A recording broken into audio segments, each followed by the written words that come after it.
Chapter 739. Inside the gymnasium, the figures of Han Shuo and Andrina were blurry. Crisp sounds rang out as they crossed paths. Crack, crack. Han Shuo brandished his demonic blades and sheathed them. 10 black radiances flashed past and coiled towards Andrina like 10 little snakes. Dazzling whirlpools formed around Andrina and revolved around her, obstructing the entanglement of the 10 black radiances. With one thought, the 10 black radiances moved as fast as lightning. They evaded the whirlpools and chased after Andrina. It was as though the 10 black radiances had eyes of their own. Andrina let out a soft cry of surprise. Whirlpools suddenly appeared in her eyes. The whirlpools that revolved around her immediately converged towards her body. The boundary towers around the gymnasium abruptly glowed brightly. The energy inside frantically converged towards the boundaries. It appeared that her attack had caused great damage to the boundaries. The 10 black radiances were shredded into pieces by the whirlpools. They could no longer pose a threat to her. Her petite body shot towards Han Shuo. Andrina's little hand pulled out a curtain of light and enveloped Han Shuo within. Han Shuo felt a sharp pain in his body. He hastily raised his hand to block her attack. Bang! Andrina's little hand pierced through the layers of illusions and pressed onto Han Shuo's chest. Han Shuo staggered and immediately felt the invincible omen body automatically activate. The attack that landed on his body didn't cause much damage to his physical body. After taking a step back, Han Shuo once again advanced explosively. His left hand was bone-piercingly cold, while his right was blazing hot. When the two hands struck out, one hot and one cold complemented each other, immediately forcing Angelina to temporarily dodge. Unfortunately, Han Shuo's outburst did not last long. After 3 minutes, he barely managed to hold on for a dozen or so seconds before his body swayed. All the energy of Cauldron spirit in his body receded like a receding tide. Han Shuo's face was flushed, and he had to gasp for breath a few times to calm himself down. For the next few days, whenever Han Shuo fought Andrina, as long as he borrowed Cauldron spirit's energy, his body would automatically activate the invincible omen body. But when Cauldron spirit's energy receded, his body would no longer automatically activate the invincible omen body. After many attempts, Han Shuo finally found the reason. After pondering deeply and asking for Cauldron spirit's opinion, Han Shuo was able to ascertain that when the demon general's energy filled his body, although it would cause him extreme pain, the endurance of his body would be greatly enhanced. Under those circumstances, Andrina's attacks would be much more powerful. According to Cauldron spirit's conjecture, Han Shuo's body was strengthened a second time when the demon general entered his body. In addition, Andrina's attacks were extremely powerful. Invincible omen body would automatically activate under the influence of powerful external forces. With this understanding, Han Shuo found the right direction. As long as his body continued to be strengthened, not only would he be able to borrow Cauldron spirit's energy for a longer period of time, but his invincible omen body would also improve further. One had to undergo a demonic tribulation in order to reach the omen realm. If one's body wasn't strong enough, only death would await them. Therefore, strengthening one's body was the most important thing to do at this stage of the omen realm. With this direction in mind, Han Shuo naturally knew what he had to do. Every time his body calmed down, he would fight Andrina with Cauldron spirit's energy, tempering his body over and over again. A month later, Han Shuo was able to borrow Cauldron spirit's energy for more than 4 minutes. Invincible omen body would immediately activate whenever the demon generals filled his body. In that state, Han Shuo would stand still and allow Akeley to attack. But when Akeley's attacks landed on Han Shuo's body, the invincible omen body would not automatically activate. Of course, Akeley's strength was much weaker than Andrina's. His attacks simply couldn't cause any real harm to Han Shuo. After this trial and error, Han Shuo finally understood that in that state, invincible omen body would only automatically activate when external forces could cause damage to his body. For attacks like Akeley's that couldn't even shake his body, invincible omen body would never form to defend against them. Every time Han Shuo used Cauldron spirit's energy to cultivate in the gymnasium, he would feel extremely uncomfortable. Whenever the demon generals filled his body, he would feel as though his entire body was being pricked by needles. Enduring this inhuman pain, Han Shua's body grew tougher and tougher. He used his body as a precious sword, constantly sharpening it. During this period of time, Han Shua had completely let go of the management of the Celestial Pearl Pharmacy. Phoebe and Emily had proven that they had the ability to manage the Celestial Pearl Pharmacy. Although all the pharmacists complained that the two knew nothing about medicine refinement, they were very impressed by their ability in managing the Celestial Pearl Pharmacy. In an extremely short period of time, the two had adjusted many matters, allowing the Celestial Pearl Pharmacy to reach its most harmonious state. Under the efforts of the two, the Celestial Pearl Pharmacy, which had been unable to open for business for a long time due to the lack of manpower, was successfully opened for business. With this, the Celestial Pearl Pharmacy became the first pharmacy in the City of Shadows in every sense of the word. Recently, the Celestial Pearl Pharmacy had collected hundreds of thousands of black crystal coins in profits. According to the agreement with the House of Saint, Phoebe would send Carmelita's share to the House of Saint on time. The House of Saint was very satisfied with her work attitude. Han Shua was completely freed from his busy business affairs and spent all his time cultivating. His body grew stronger and stronger.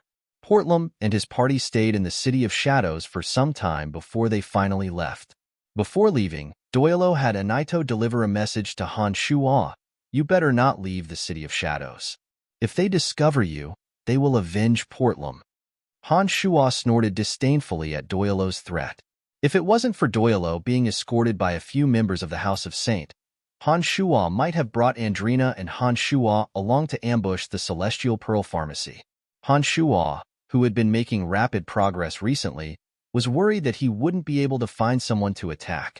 One day, Anaito came to the Celestial Pearl Pharmacy again.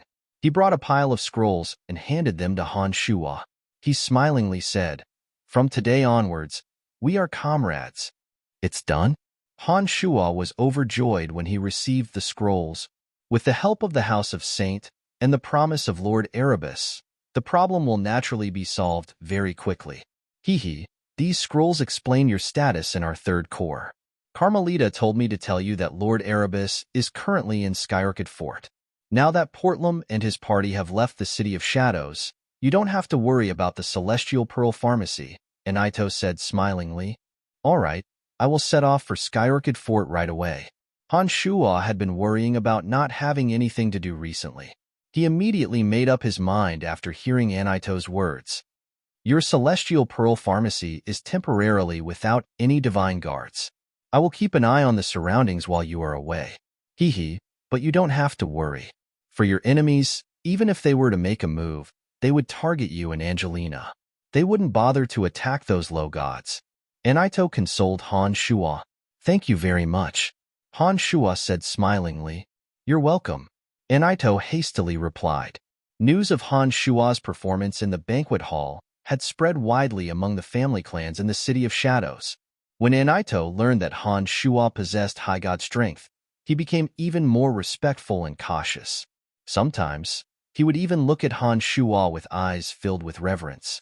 Andrina, get ready. We are going to Skyrocket Fort. Han Shua hastily instructed after finding Andrina. Great. Are we going to deal with those god hunters? Andrina had been waiting for the news for a long time. She was overjoyed to hear that. She giggled and said, I don't need to prepare anything. You just need to bring along all the black crystal coins you have earned in the past month. I've been prepared for a long time. Han Shua smiled. With the Celestial Pearl Pharmacy as their cash cow, Han Shua was no longer as harsh to Andrina. He knew that Andrina could consume black crystal coins to recover from any injuries she sustained. He had made the necessary preparations before he left. After fighting for some time, Han Shua vaguely understood the source of Andrina's energy. He discovered that when Andrina fought him, some of her internal organs would turn into crystals. It was as though Andrina herself was an extremely precise energy tower that could absorb the energy contained within those crystals for her own use. Whenever the battle in the gymnasium reached a climax, Han Shua would discover that the energy in several energy towers around him was rather abnormal. After experiencing this several times, he gradually came to a realization. Of course, Han Shuo did not ask Andrina for confirmation as she refused to talk about her own situation. Han Shuo was also afraid that his probing would displease Andrina. You mentioned that you know of a base of god hunters. Is that true? Andrina suddenly asked as she and Han Shuo were leaving the City of Shadows. Yes. When I lured those god hunters away, I followed them for several days. I discovered a valley between the City of Shadows and Mirage City that was covered with boundaries. Even Bravst had to tread carefully in that place.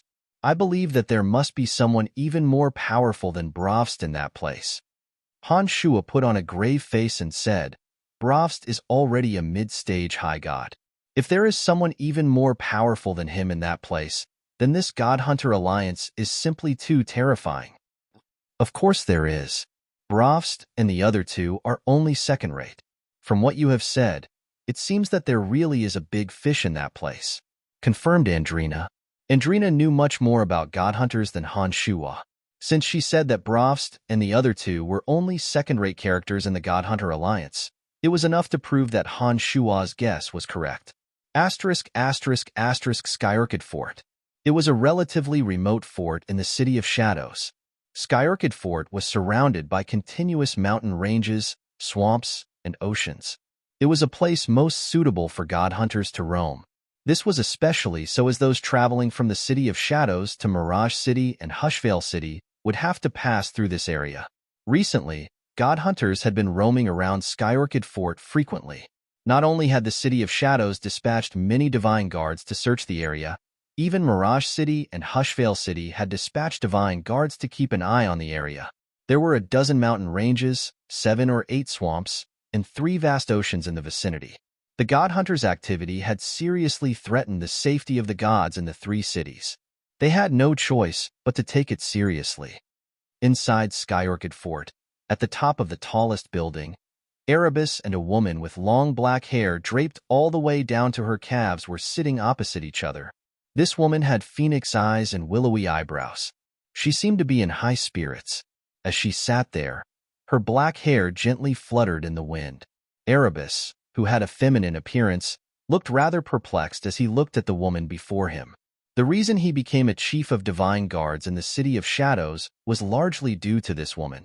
If it wasn't for this woman staying in the City of Shadows, perhaps Erebus would still be wandering around and cultivating wholeheartedly. Aobashi, oh Aobashi, why can't you understand my efforts? Erebus sighed in a low voice and said bitterly. Aobashi pursed her lips into a faint smile. Her beautiful phoenix eyes were slightly squinted. Her eyes were filled with craftiness as she said, I understand your efforts, but I didn't ask you to stay in the City of Shadows for me. Don't you like to wander around? You can leave at any time. I believe the City Lord won't stop you. My heart is with you as long as you are here. Even if I wander to other places, my heart will always be with you. What difference does it make whether I leave or not? At the very least, I can still see you from time to time, Erebus said in a bitter smile. Aobashi shook her head and sighed softly. She said, Erebus, you really don't suit me. I have said all that I need to say. There's nothing I can do if you insist on staying, but I still can't accept you. Forget it. Forget it. Let's not talk about this. Erebus hastily changed the topic and said, that youngster I told you about the last time should be arriving at Skyarcid City very soon. We haven't been able to find any traces of the god hunter recently. Perhaps we will find a way when he arrives. Aobashi took a sip of her fragrant tea smilingly and glanced at Erebus. She said, we haven't been able to find the god hunter for so long. Hee, isn't he a pharmacist? Why did you suddenly arrange for him to come to your 3rd core? Don't tell me you want him to refine medicine for you? Of course not. Erebus replied. The City Lord intends for him to take over the 5th core. After Avery's departure, the position has been vacant. All the family clans have fought tooth and nail for the position. But the City Lord simply said, take Avery's head in exchange for it. It is the City Lord's intention for him to come to our 3rd core. He wants to familiarize himself with our methods. A strange glint flashed across Aobashi's eyes when she heard Erebus's words. She straightened her slender body and asked, him? Managing the 5th core in the Medicine Refinement District is a big job. Can he really do it? Who knows? Erebus replied smilingly, but I still think highly of him. That youngster is even more difficult to deal with than Avery. I have never seen anyone so adept at concealing their strength. This fella is no ordinary person. He clearly possesses high god strength, but has been concealing his strength as a low god ever since he arrived at the City of Shadows. Not only did Andre and I fail to discover his true strength, even the City Lord was deceived. It is for this reason that the City Lord has decided to let him take over the fifth core. Oh. Aobashi's interest was piqued. She smilingly said, "Now that you mention it, this fella is indeed rather interesting. I would like to meet him. He should be here soon. I have sent a message to Carmelita 3 days ago," Erebus replied. While Erebus and Aobashi were conversing, Andrina had forced Han Shuo to the valley they had visited previously. The valley between the City of Shadows and Mirage City was filled with many energy towers and boundary towers that had been camouflaged. Along the way, many shadowy figures were lurking in the shadows of the forest, constantly paying attention to their surroundings. Han Shuo and Andrina were at the top of a large tree. Han Shuo pointed to the distance and said in a low voice, "It's here." Andrina did not reply. She observed for a long while before she said excitedly, "Well done, Brian. I have searched many places over the years, but have never found such a large base. I did not expect that you would find it so easily. This is great." "Don't be rash," Han Shuo hastily said. "No matter how deep the hatred between you and the God Hunters is, you won't stand a chance if you go in alone. Even Bravst and the other two can severely injure you. If there are even more powerful characters inside, you will only be courting death." "Of course I know that." Andrina wrinkled her little nose and cried out impatiently, "Huh." Han Shuo softly cried out, "What's wrong?" Andrina immediately asked, "There is a Divine Guard squad lingering in the vicinity. I don't know if they can find this place. That Divine Guard squad doesn't seem to be from the City of Shadows. Judging from the shape of their divine armor, they seem to be from Mirage City. I wonder how lucky they are." Han Shuo said in a low voice, "Did they use those special life forms to see this place?" Andrina giggled and said to Han Shuo, "Brian, those special life forms are just too useful. Can you give me a few? With those life forms, I will have several pairs of eyes in this mountain range." "No way." Han Shuo resolutely refused. When he saw that Andrina seemed a little dissatisfied, he forced a smile and explained, "This has to do with the energy I cultivate in. The energy you cultivate in is completely different from mine. There is no way you can control them." "Stingy." Andrina pouted and groaned. "That's just an excuse.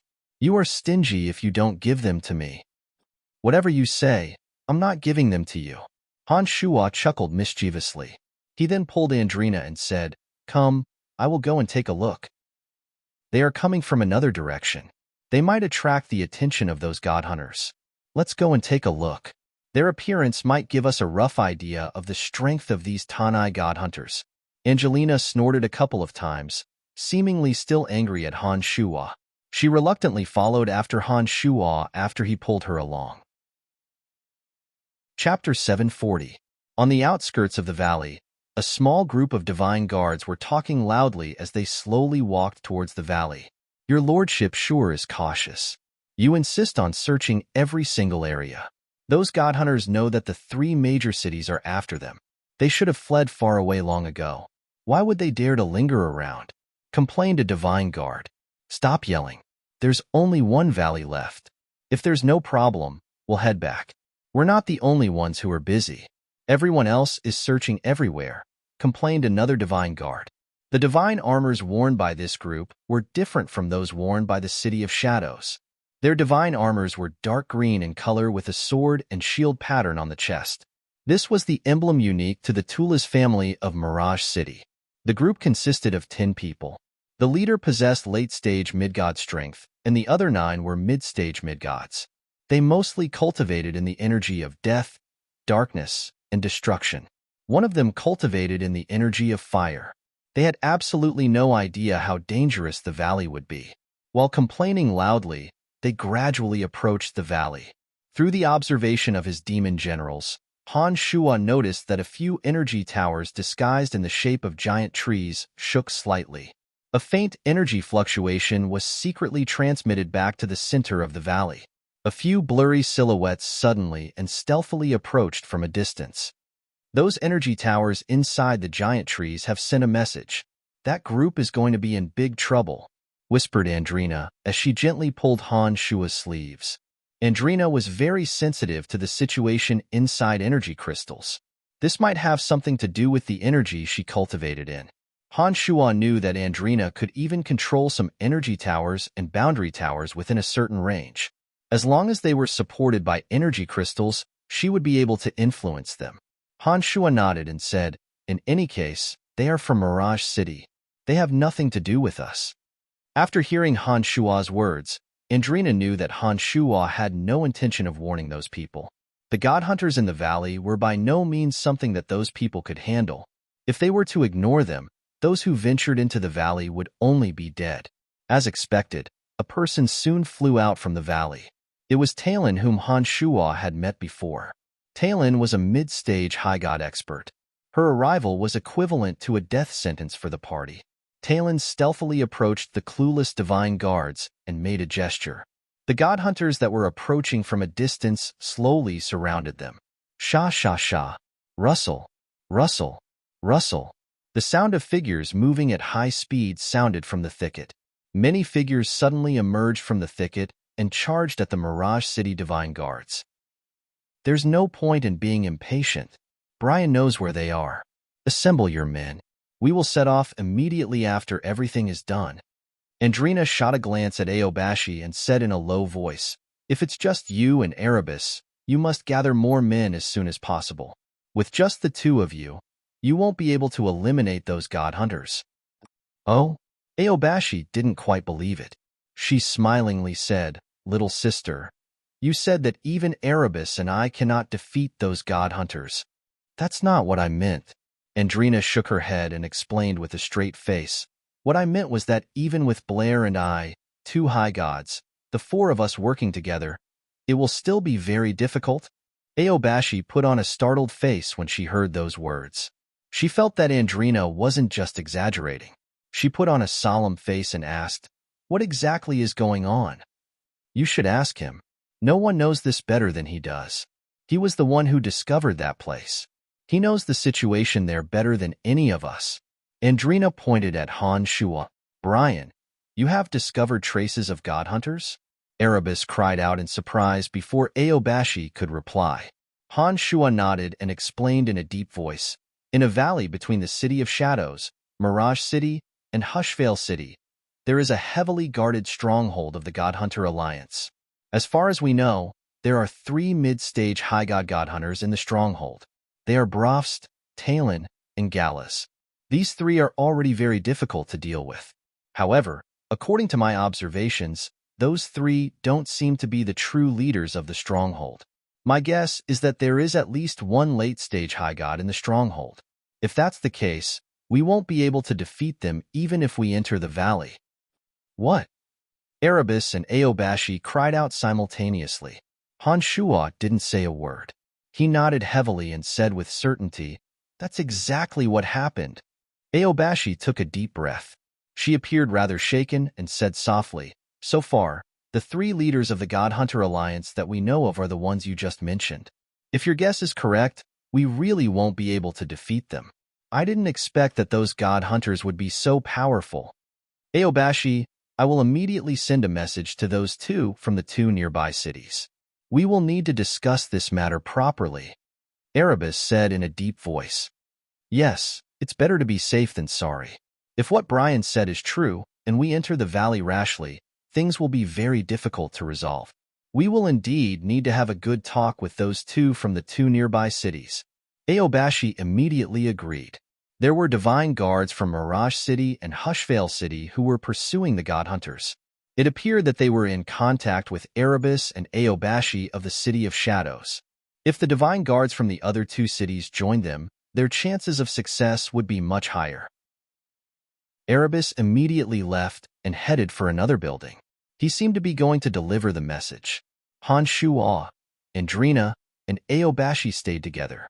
Aobashi kept asking Han Shuo about the valley. But when Han Shuo described the suspicious points of the demon general to Aobashi, Aobashi acted as if she was facing a formidable enemy. She believed that Han Shuo was telling the truth.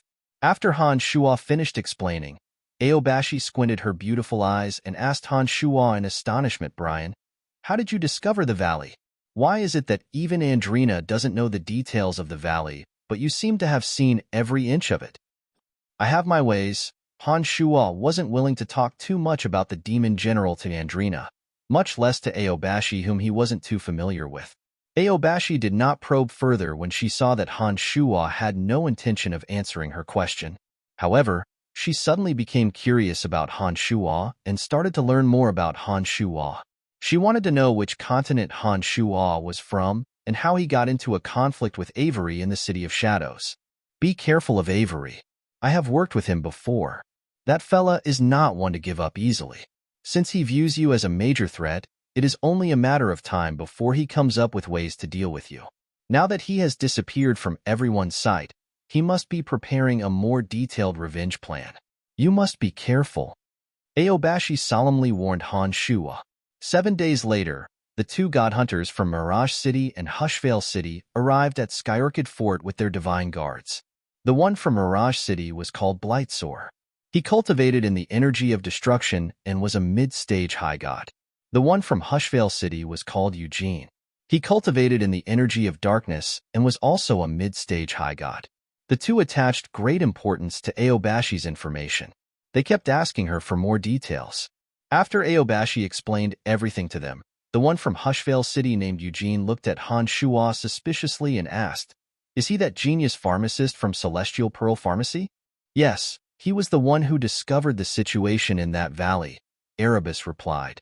"He is just a pharmacist. How could he be qualified to participate in such an important matter? Besides, we have been searching for months and have yet to find any trace of those people.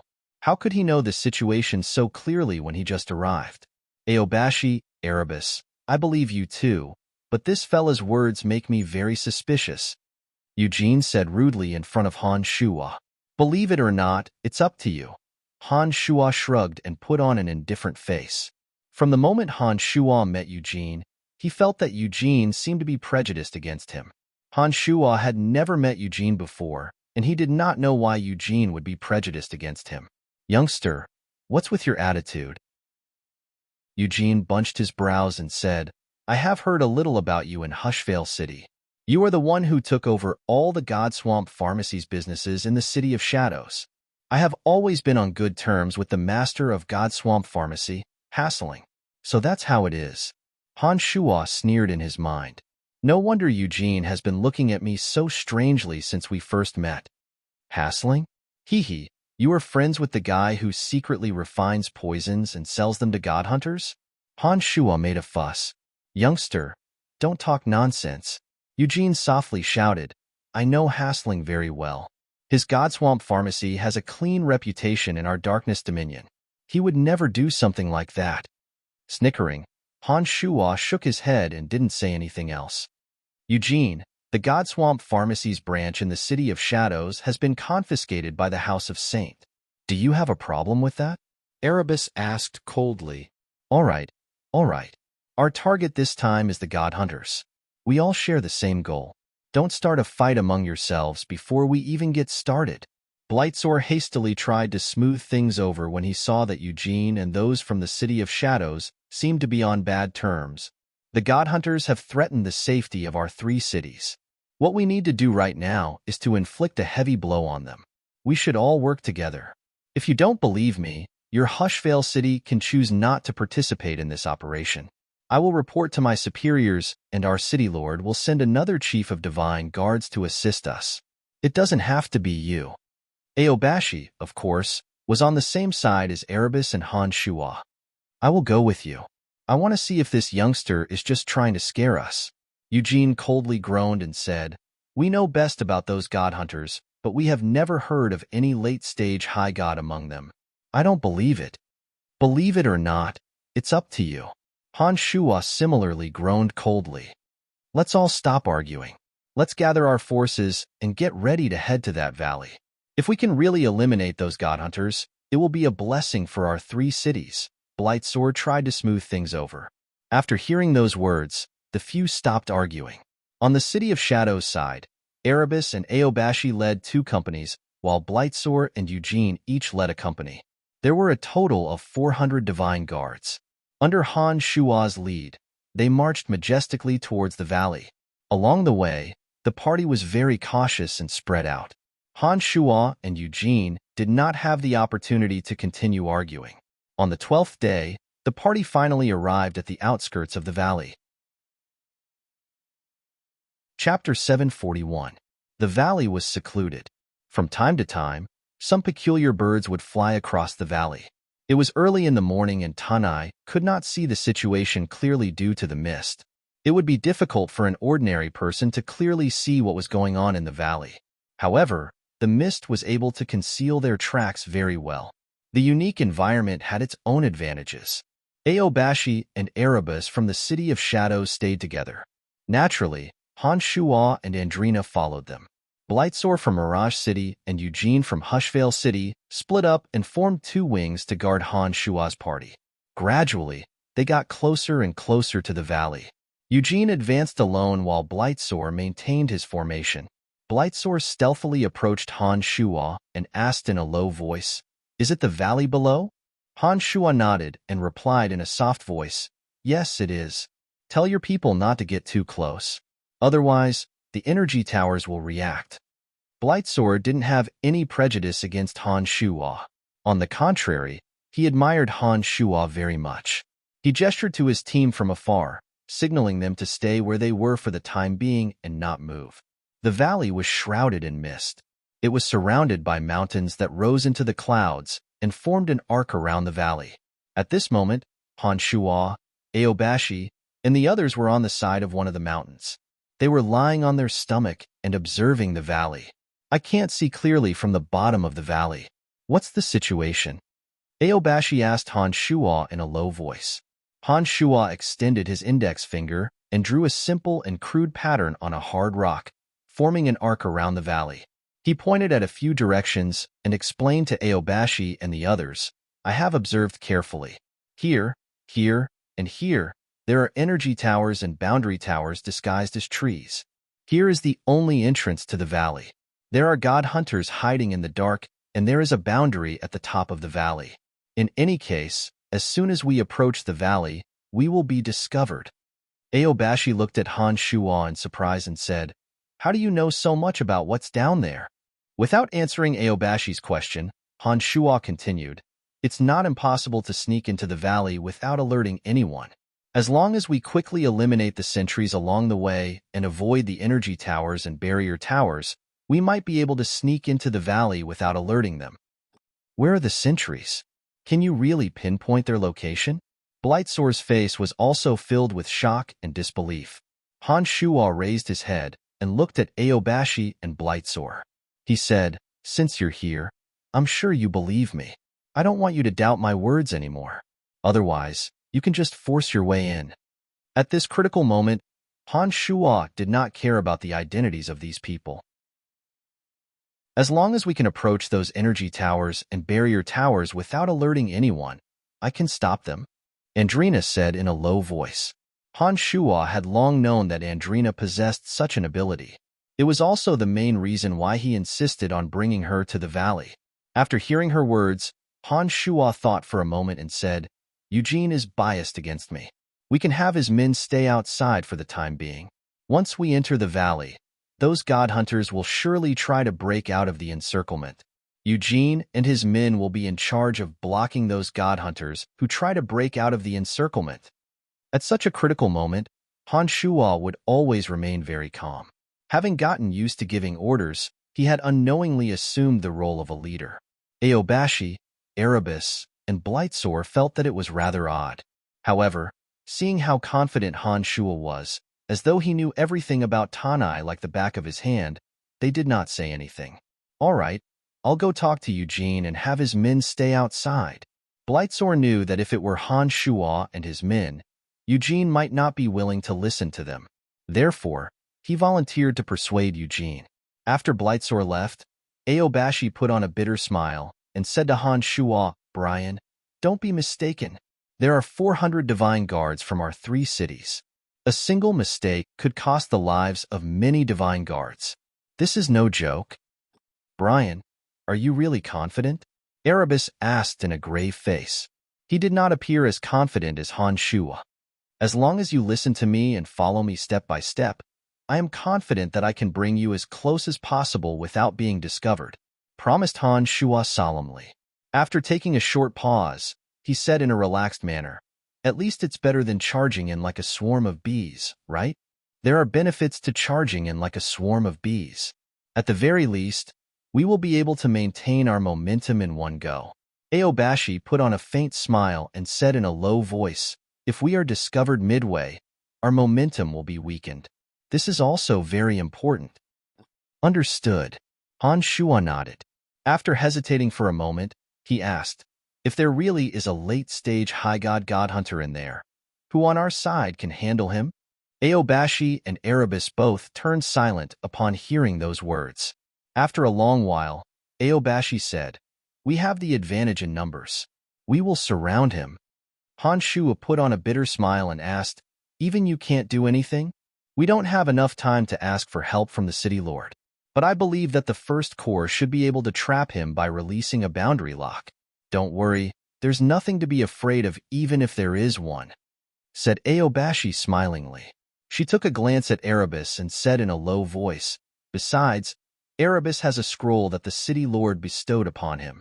I know just how powerful that scroll is. If used at the critical moment, even a late-stage high god wouldn't be able to withstand it." Han Shuo knew that Aobashi must have considered that possibility. With that, he did not say anything else. He thought to himself, "If the situation is unfavorable, I'll have no problem defending myself."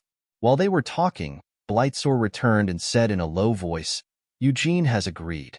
We can move now." Han Shuo stood up, waved his hand, and instructed, "Follow me. Tell your subordinates to be careful. Don't make any noise." Han Shuo flew straight down and landed at the entrance of the valley. Aobashi and the others turned around and gave instructions to their subordinates before they landed behind Han Shuo. There was a boundary right above the valley, and the energy source was located at the center of the valley. As the distance was rather far, Andrina could not do anything about it. Therefore, they could only enter through the only entrance of the valley. Aobashi descended gracefully. Her body was as light as a willow catkin. The element of wind swirling around her made her look light and graceful. Han Shuo had long noticed that Aobashi cultivated in the energy of wind. Her fluttering fine hair carried the element of wind and formed a miniature domain of divinity. Not only was she extremely fast, she was also very elusive. That was a characteristic of a god cultivating in the energy of wind. Demon generals were already lurking in the dark. Han Shuo had been to the valley twice and knew every area like the back of his hand. The light morning fog was a hindrance to ordinary people, but he was secretly delighted. The light fog was a natural barrier to him, allowing him and the demon generals to hide even more stealthily. Han Shuo waved his hand and moved forward like an elusive ghost. He effortlessly evaded the bushes and shrubs without making the slightest sound. Aobashi followed closely behind Han Shuo. She looked at Han Shuo with a somewhat complicated gaze. She seemed to be rather astonished by Han Shuo's miraculous performance. She could not understand how this youngster who had just arrived in the City of Shadows possessed so many secrets. Behind Aobashi was Andrina. Behind Andrina were Blightsore and Erebus. Although Andrina's strength was slightly stronger than Aobashi's, as a god cultivating in the energy of wind, she was the most adept at flying. Lightness was her specialty. Therefore, it was Aobashi who left Andrina behind. None of the party spoke a word. They carefully observed their surroundings and followed closely behind Han Shuo as though he was walking into his own home. Gradually, the party started to believe what Han Shuo had said. They discovered that Han Shuo could navigate through the shrubs and ancient trees with great ease. It was as though he was taking a stroll in his own backyard. From his behavior, the party believed that Han Shuo knew this area like the back of his hand. Han Shua's flying figure suddenly came to a halt. He turned around and gestured for the party to keep quiet. When they finally arrived next to Han Shua, he pointed at a large tree in front of him and softly said, "There's an observer hiding above the third branch. Who's going to kill him?" "I'll do it." Aobashi drifted away like a wisp of a ghost in the shadows. All of a sudden, Aobashi appeared at the area Han Shua pointed at. She lightly patted the branch with her fair, jade-like left hand. Crack! The tree shook slightly. The corners of Aobashi's mouth curled into a faint smile. She turned to Han Shua and nodded, indicating that the job was done. Erebus and Blightsore were full of smiles. Their gazes, when they looked at Han Shua, were filled with admiration. Aobashi's gesture proved that Han Shua's judgment was correct, and that the observer was indeed there. For Han Shua to be able to detect a god hiding in a large tree, Blightsore and Erebus no longer had any doubts. "Not bad, kid." Erebus lightly hammered Han Shua's shoulder and praised in a low voice. "Continue. Follow me." Han Shua calmly gestured at Aobashi from afar and continued moving forward. Another 7 god hunters were silently killed by the party. Those god hunters who thought that they had been hiding in the dark didn't even know when they were exposed until the very end. Han Shua stopped again and said in a serious manner, "From here on out, there will be boundary towers and energy towers. Andrina, it's all up to you now. Don't worry, not a single message will be sent out from the energy towers." Andrina proudly replied, "All right then, everyone, continue to be careful." Han Shua nodded. As they walked deeper into the valley, he repeatedly pointed out the direction of the energy towers to Andrina. Sure enough, Andrina did not disappoint him. Every time she closed her eyes and paused for a moment, one of the energy towers would lose its function. Using this method, the party finally reached the deepest part of the valley. There was an enormous cold lake with murky water. The walls of the lake were filled with bottomless caves that looked like a beehive from afar. After a rough estimation, they found that there were dozens of them. Some of the caves had human figures in front of them, while others only revealed a small gap. "We're here," Han Shua cried in a low voice. Soon after, he bunched his brows and said, "The god hunters should be in those caves.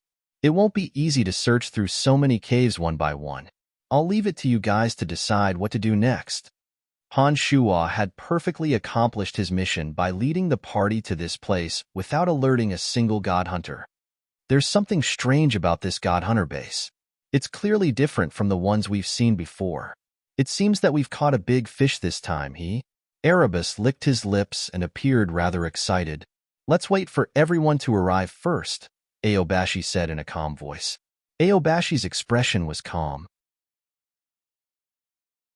The pitch-black spear transformed into a streak of black radiance and shot towards the largest cave. Boom! An earth-shattering explosion resounded in the valley. The spear pierced through the entrance of the cave, causing the rubble to fly everywhere.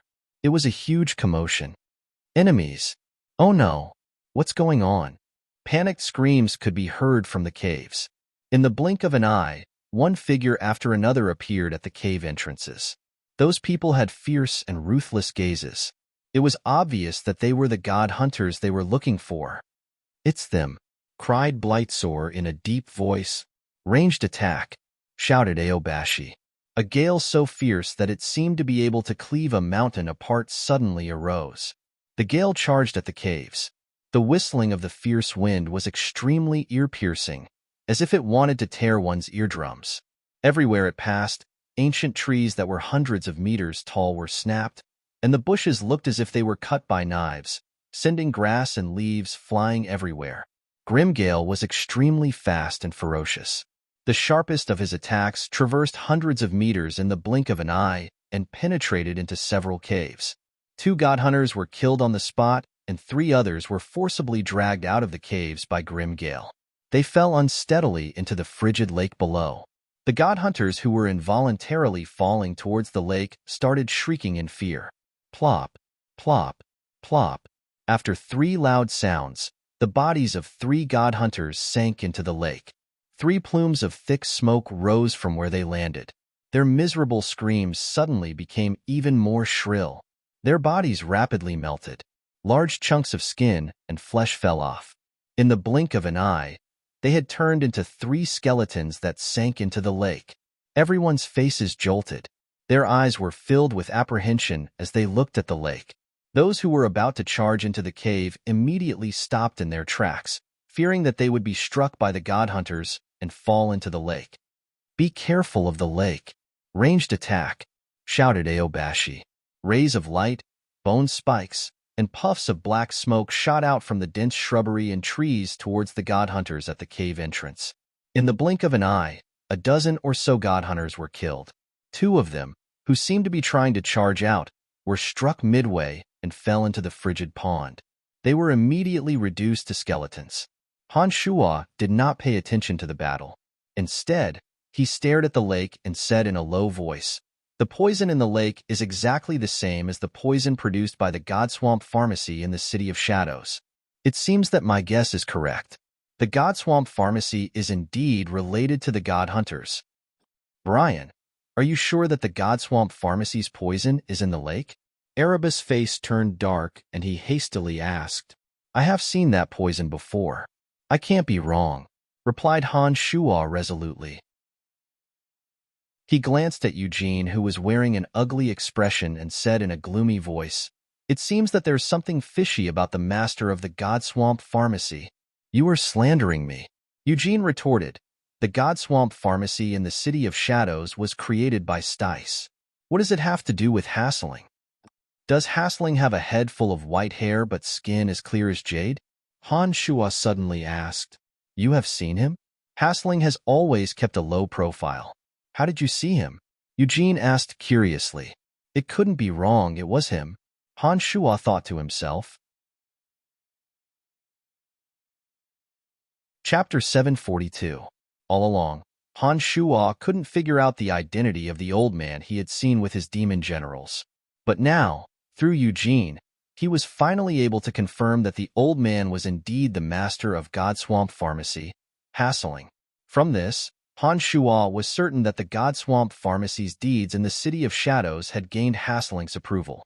Ever since Han Shuo exposed the God Swamp Pharmacy's deeds in the City of Shadows, Han Shuo and Hassling had formed an irreconcilable grudge. Now that the Celestial Pearl Pharmacy had replaced the God Swamp Pharmacy in the City of Shadows, it meant that the feud between the two was growing. Even if Han Shuo didn't want to deal with the God Swamp Pharmacy, Hassling wouldn't let him off the hook. With that in mind, Han Shuo would destroy the God Swamp Pharmacy at all costs and get rid of Hassling. "Eugene, Hassling is definitely colluding with the God Hunters. You really need to see his true colors." Han Shuo sneered. Eugene, obviously, didn't take Han Shuo's warning to heart. He merely let out a low groan and expressed his disdain for Han Shuo's words. He still believed that Han Shuo was maliciously slandering Hassling. It seemed that Han Shuo and Hassling had a pretty good relationship. The battle was still ongoing. With Aobashi in the lead, the group launched attacks at the God Hunters in the caves. Another 6 God Hunters who had revealed themselves at the cave entrances were bombarded by Aobashi and the others. "All of you, retreat." A low roar came from the largest cave. The God Hunters who were trying to rush out of the cave immediately shrank back into the cave upon hearing the roar. They even used the walls of the cave to block the entrance. With that, Aobashi and the others lost their targets and couldn't kill the God Hunters. "It's Bravst. He's in there." Erebus softly cried out. He seemed rather excited. "All the God Hunters have entered the cave. What do we do now?" Blightsword turned his head and asked Aobashi. "There's an intersection between the caves." Han Shuo closed his eyes and stealthily infiltrated the cave with a few demon generals. He suddenly shouted, "There's an exit inside, but it's very narrow. The God Hunters are retreating." Having witnessed their performance earlier, Aobashi and the others no longer doubted Han Shuo's words. Their expressions slightly changed. Aobashi hastily instructed, "Leave 20 men on each side to guard the entrance. The rest will enter the cave. It wasn't easy to chase them all this way. We can't let them escape." "Got it." Blightsword immediately agreed. He turned to Aobashi and nodded, shouting, "Let's go." Eugene also gave an order and led his subordinates into the cave. Angelina's figure flickered as she took the lead and rushed out, with Han Shuo following closely behind. Aobashi, Erebus, Blightsore, and Eugene shot out from 4 different directions. One shadow after another streaked across the sky, heading straight for the cave behind the lake. In an instant, more than 100 figures landed on top of the cold pond, only a step away from those caves. As soon as he finished those words, the gravitational force around the lake suddenly increased by 100-fold. Everyone above the lake slowed down. It was at this moment that many god hunters suddenly appeared at the cave entrances. They attacked the people above the lake who were affected by the 100-fold gravity. It was at this moment that many god hunters suddenly appeared at the cave entrances. They attacked the people above the lake who were affected by the 100-fold gravity. Everyone was greatly affected by the 100-fold gravity. Not only did they slow down, but they also had to expend tens of times more divine energy to maintain flight. In such a state, a dozen or so of them were caught off guard and fell into the lake. Blood-curdling screams could be heard from the mouths of those who fell into the lake. In the blink of an eye, a dozen or so new skeletons were added to the lake. The dozens of people who were left behind swiftly attacked the god hunters at the cave entrances. Several of the god hunters were killed, and their corpses fell into the lake. Stop them! Bravst, who had a bulky body, appeared at the largest cave entrance. He wore a malevolent expression. Beside him, Galas, who cultivated in the Edict of Darkness, and Talon, who cultivated in the Edict of Death, also stepped forward. The 3 turned their gazes to Andrina and immediately attacked Andrina together. They paid no heed to Aobashi, Eugene, and the others. Andrina was the first to rush out and was the closest to the 3. She was caught unprepared by the sudden attack from the 3. Her palms blossomed with light. She seemed to have turned into a large piece of transparent crystal in midair as she resisted the combined attacks of the 3. Attack Bravst and the others! Han Shuo roared. He raised his left hand, and the green phosphorus gravel he refined before coming to Elysium flew towards Bravst, Eugene, and Eugene like stars. Aobashi and Erebus, the 2 from the City of Shadows, hastily attacked Bravst, Eugene, and Eugene. Aobashi's fine black hair fluttered in the wind. A high-speed tornado instantly took shape and spun towards the cave entrance. Erebus thrust the jet-black spear in his hand. A streak of black lightning shot out like a swimming dragon. The 3 who were attacking with all their might to kill Andrina had no choice but to temporarily halt their barrage of attacks. They hastily defended against Aobashi and Erebus attacks and deployed multiple layers of boundaries around the cave entrance. Huh! The 3 exclaimed at the same time. They suddenly discovered that specks of green phosphorus gravel fell into the cave and ignited everything it touched. Talon accidentally touched a few specks of green phosphorus gravel, and her body started burning. The oily green flames were extremely vicious and charred her body in the blink of an eye. Han Shuo's green phosphorus gravel was released before Aobashi, Bravst, Eugene, and Eugene thought nothing of Han Shuo's green phosphorus gravel. Their boundaries were only deployed to stop Aobashi and Erebus. Therefore, they allowed the green phosphorus gravel to invade their cave. They believed that the attacks of a minor character like Han Shuo wouldn't affect them. It was only when the green phosphorus gravel started burning inside the cave that they realized something was wrong. What kind of damned fire is this? Why can't it be extinguished? Arg! That bastard! I'm going to kill him! Talon cried out in pain. It seemed that she had been tormented by the green phosphorus gravel. When Bravst and Galas saw that even Talon couldn't immediately extinguish the oily green specks, they were startled. They hastily retreated into the cave and temporarily gave up on attacking Andrina.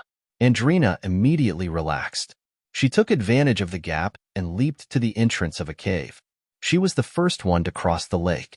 As the cave where Bravst and the other 2 god hunters were staying was constantly burning with green phosphorus sand, Angelina did not choose to stay there. Instead, she went to the cave where the 3 mid-gods were staying. As soon as she entered, she started a massacre. She showed no mercy. The 3 god hunters were all dragged into the frigid pond by her little hand. Very quickly, 3 god hunters were reduced to bones. Angelina took a quick glance and flew towards another cave entrance. She purposely chose an area with the highest concentration of god hunters. As soon as she arrived, she grabbed them with her tiny hands and tossed them into the lake. In just a short while, 7 more god hunters were tossed into the lake. Without Brovst and the others hindering them, Aobashi, Erebus, and the others managed to cross the frigid pond. These high god experts specifically targeted the densely populated god hunter caves. Miserable shrieks sounded from the caves as a dozen or so god hunters were killed in an instant. With that, the divine guards above the lake were relieved. They safely crossed the lake and entered the caves. Everyone, spread out and searched the caves one by one. Aobashi shouted. She turned to Han Shuo and asked, Brian, can you point out where Brovst, Galas, and Galas are? No problem. Follow me. Talon's body was still burning with the green phosphorus sand. Han Shuo would not let her go just by the smell alone. Andrina, Aobashi, and Erebus immediately followed after Han Shuo. Blightsore, who had just crossed the lake, did not hesitate and followed after them. Eugene of Hushvale City let out a light groan but did not follow them. Instead, he entered another cave and started searching alone. Be careful, there might be late-stage high god experts in the cave, Han Shuo loudly reminded and led the way. The passageway was narrow, and there were more and more forks in the road. Han Shuo took the lead. The few scattered god hunters they encountered along the way were all killed by the few of them. When they reached the center of the mountain, they suddenly saw an enormous, sparkling, and translucent cave. The cave was filled with sparkling energy crystals that illuminated it with a dazzling radiance. There were many small passageways that extended in all directions. At the center, there was an enormous passageway that led deep into the ground. A few god hunters who were approaching from a distance hurriedly entered the passageway that led deep into the ground. There should be an exit there. Han Shuo pointed at the cave and explained. Let's go. Aobashi did not hesitate and was the first to rush into the cave. Aobashi was the first to go down. Erebus followed her without hesitation. On the other hand, Angelina, who had been leading the charge, hesitated for a moment. She only followed after Han Shuo when she saw him rush down, and Swift Wind was the last to land. They fell 1,000 meters into the cave. It was so dark that they couldn't even see their own fingers. Other than Erebus, who cultivated in the energy of darkness, Han Shuo was the only one who could barely see the surroundings. The cave walls were pitch black and seemed to lead deep into the ground. After observing for a moment, Han Shuo discovered that Andrina's eyes were sparkling like energy crystals. Han Shuo immediately knew that Andrina could see clearly as well. Aobashi and Blightsore continued descending. After descending for an unknown period of time, the party's feet suddenly touched solid ground. Han Shuo lowered his head and saw an enormous palace that covered tens of thousands of square meters. It was built in an ancient and solemn manner. Energy towers were scattered in every corner of the palace. However, they did not emit any light. The god hunters were running around like headless flies. It seemed as though they couldn't find a way out. All of a sudden, an enormous pressure filled the space between heaven and earth. It was as though a mountain was pressing down on the party, making it hard for them to breathe. A boundless aura came from nowhere. It carried an aura of eternity, as though it was a galaxy that had existed for a very long time and would never be extinguished. In the pitch-black space, the silhouette of a 3,000-meter-tall giant gradually emerged. His enormous body filled the valley. His green eyes were like 2 crescent moons hanging in midair as he coldly looked down at the party above the palace. You actually found this place. An aged voice softly sounded from the giant's mouth and reverberated in the space. Who are you? Erebus asked in a deep voice. Since you are here, don't even think of leaving alive.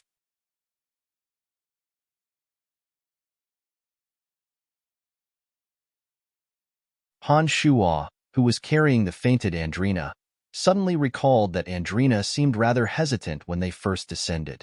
Han Shuo wondered if it was because she knew that something like this would happen. Han Shuo took out a large amount of crystal coins from his space ring and stuffed them into Andrina's mouth in a flustered manner. He said in a low voice, "You'll be fine. I won't let anything happen to you. Although he hadn't known Andrina for a long time, Han Shuo had developed a tacit understanding with her. He was very fond of this mysterious little girl. If Han Shuo could have predicted that this would happen, he definitely wouldn't have brought her along. Seeing that Andrina's injuries were even more serious than before, Han Shuo felt very uncomfortable. Brian, what are you doing? Are you crazy? Why did you force the crystal coins into Andrina's mouth? She has already fainted. Are you trying to choke her to death?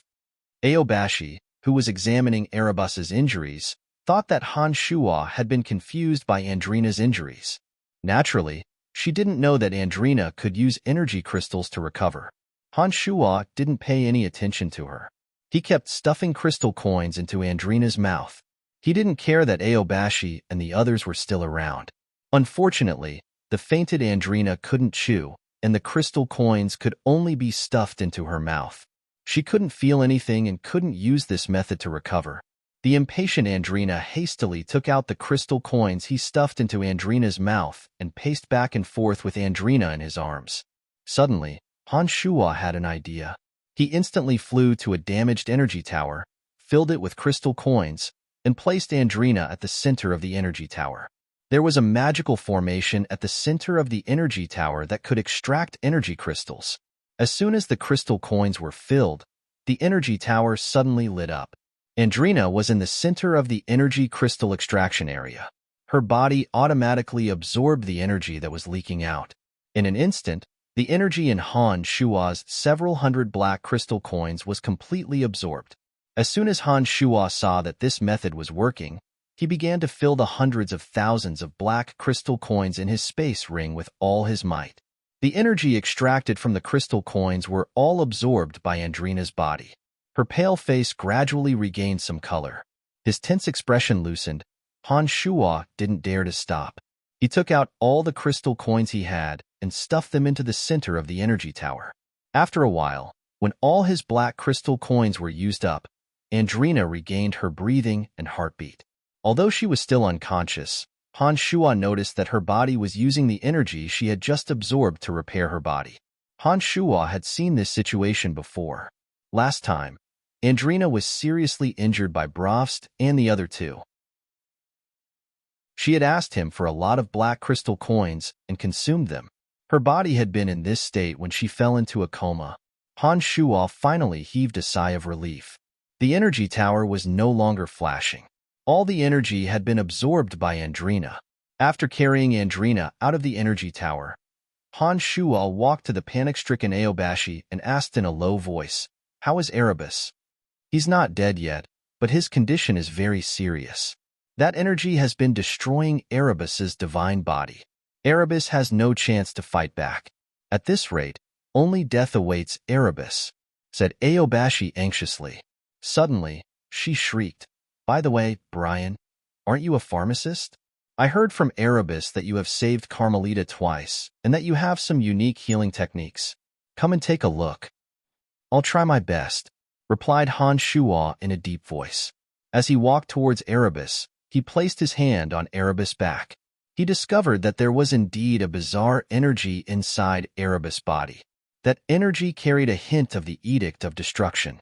However, it was significantly different from the destruction divine energy inside the bodies of high gods, mid-gods, and low gods that Han Shuo had seen before. The divine energy inside Erebus' body appeared extremely ruthless and overbearing. It was as though it was unreasonable and unreasonable. Wherever that energy passed, Erebus' divine body could not fight back at all. His bones cracked and shattered. It was as though all the cells in his body were being destroyed. It was somewhat similar to Avery's divine energy in Carmelita's body. However, compared to this energy, Avery's divine energy was simply not worth mentioning. When Han Shuo placed his hand on Erebus' back and used demonic yuan to probe the situation inside Erebus' body, that energy carrying a hint of the Edict of Destruction rushed towards Han Shuo's demonic yuan in Erebus' body. It seemed as though it was trying to mince every bit of energy inside Erebus' body. Han Shuo was shocked and hastily withdrew the demonic yuan in Erebus' body. However, it seemed that he was a little too late. That energy flowed through Han Shuo's palm and flowed from Erebus' body to Han Shuo. In an instant, Erebus' body no longer contained that energy. Han Shuo, on the other hand, was sweating profusely. His extended left hand made cracking noises as his bones and meridians were shattered by the impact of that energy. "Brian, what's going on?" Aobashi hastily asked. She saw that Erebus' face had turned for the better, while Han Shuo looked as though he had seen a ghost. "That energy has been drawn into my body." Han Shuo growled with an ugly expression. "Ah!" Aobashi shrieked. She knew how powerful and domineering that energy was. If even Erebus' divine body could not withstand it, then wouldn't Han Shuo die even faster? "Don't worry about me, Aobashi. Just take good care of Andrina for me," Han Shuo hastily shouted. He tossed Andrina to Aobashi and immediately sat cross-legged on the ground. Crack, crack. Han Shuo's left hand continued to make cracking noises. Aobashi saw that the veins on Han Shuo's left hand were rupturing one after another. The ruptured veins looked like earthworms as they spat out streams of blood. Han Shuo's condition was extremely bizarre. Aobashi was dumbfounded. She wanted to help Han Shuo, but did not know how to do it. She stretched out her hand to catch Andrina that Han Shuo tossed to her and stood there motionlessly. "I don't think Brian will be able to survive this." Blightsore came to Aobashi's side and said in a low voice, "If it weren't for Brian and Andrina, I don't think any of us would have been able to leave this place alive. I just checked. There are still a few passages here. Those god hunters must have seized the opportunity to escape." Aobashi's pretty face was filled with anxiety. However, there was nothing she could do to help Han Shuo. All she could do was watch as his left arm was bleeding profusely and his veins ruptured. Gradually, the ruptures on his left arm extended to his shoulder. Aobashi cried out, "What do we do? What do we do? Brian is in such a state because he tried to save Erebus. What should we do?" "My condolences. Even Erebus couldn't hold on. Brian is even more hopeless." Blightsore sighed and said, "I really did not expect things to turn out this way. We have underestimated those god hunters all this time." "Cut the crap, you two. Who said I won't survive?" Han Shuo, who was beside them, was bitterly resisting the invasion of the energy. He was infuriated to hear the two constantly saying that he was going to die. "You can still talk?" Aobashi cried out in surprise. She hastily asked, "Brian, how do you think I should help you? Take Andrina and Erebus out of here. Don't be an eyesore. In short, don't let me see you. I won't die so easily."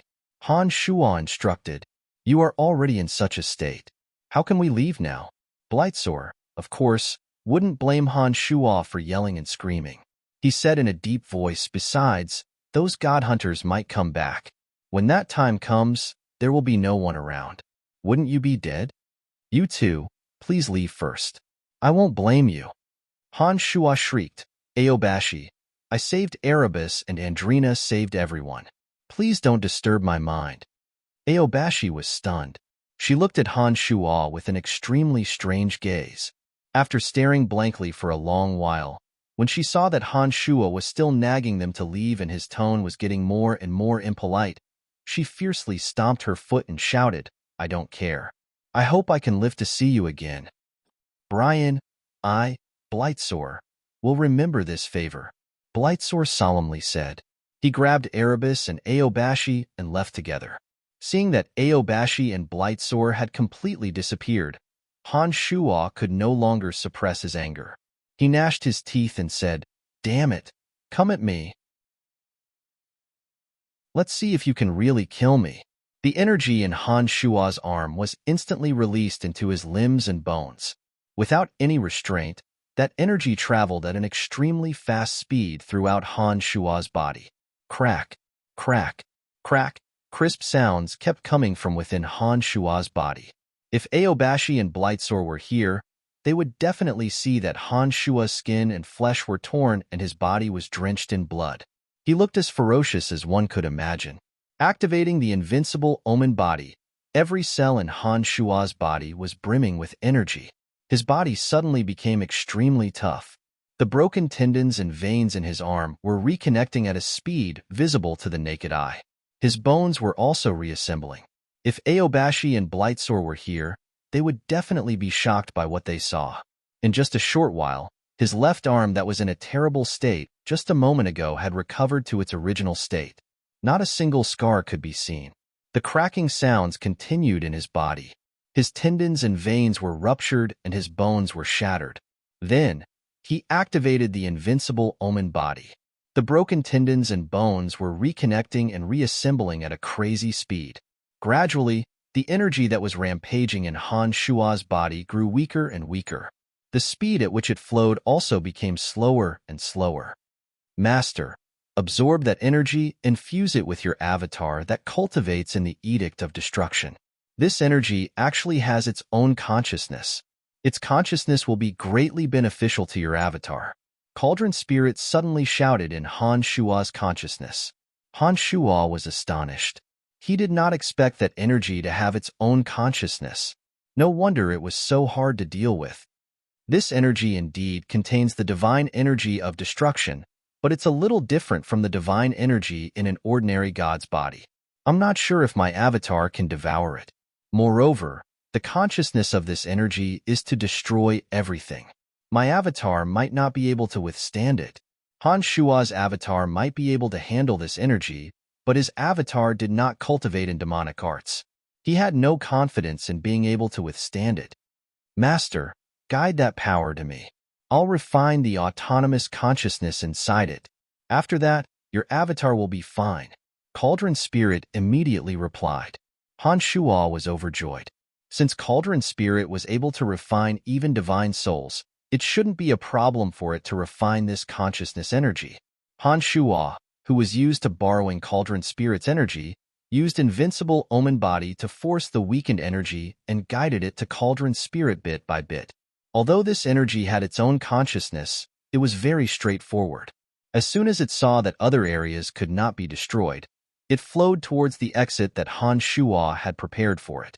Han Shua's body relaxed, and the energy flowed from his body to the cauldron of Myriad Demon. Suddenly, the cauldron of Myriad Demon started rotating gently in Han Shua's body. The demon generals in the cauldron of Myriad Demon began to dance and twirl around the energy in a miraculous trajectory, slowly digesting the consciousness of the energy. There were more than 20 divine souls trapped inside the cauldron of Myriad Demon. Those divine souls were the divine souls of the recently deceased god hunters and divine guards that Han Shua collected before entering the cave. It appeared that the Cauldron Spirit had not had the time to refine these divine souls into demon generals. That was why they were trapped in this form. The demons inside the cauldron of Myriad Demon danced. Streaks of black radiance shot towards the energy. The demon generals were interfering with the consciousness of the energy. A wisp of green smoke drifted out from the walls of the cauldron of Myriad Demon and suddenly shot into the body of the energy that was entangled by the demon generals. The energy that was immobilized by the demon generals suddenly began to struggle violently, as though it knew that its time was up. The wisp of green smoke swayed for a moment, as though it had completely taken over the consciousness of the energy.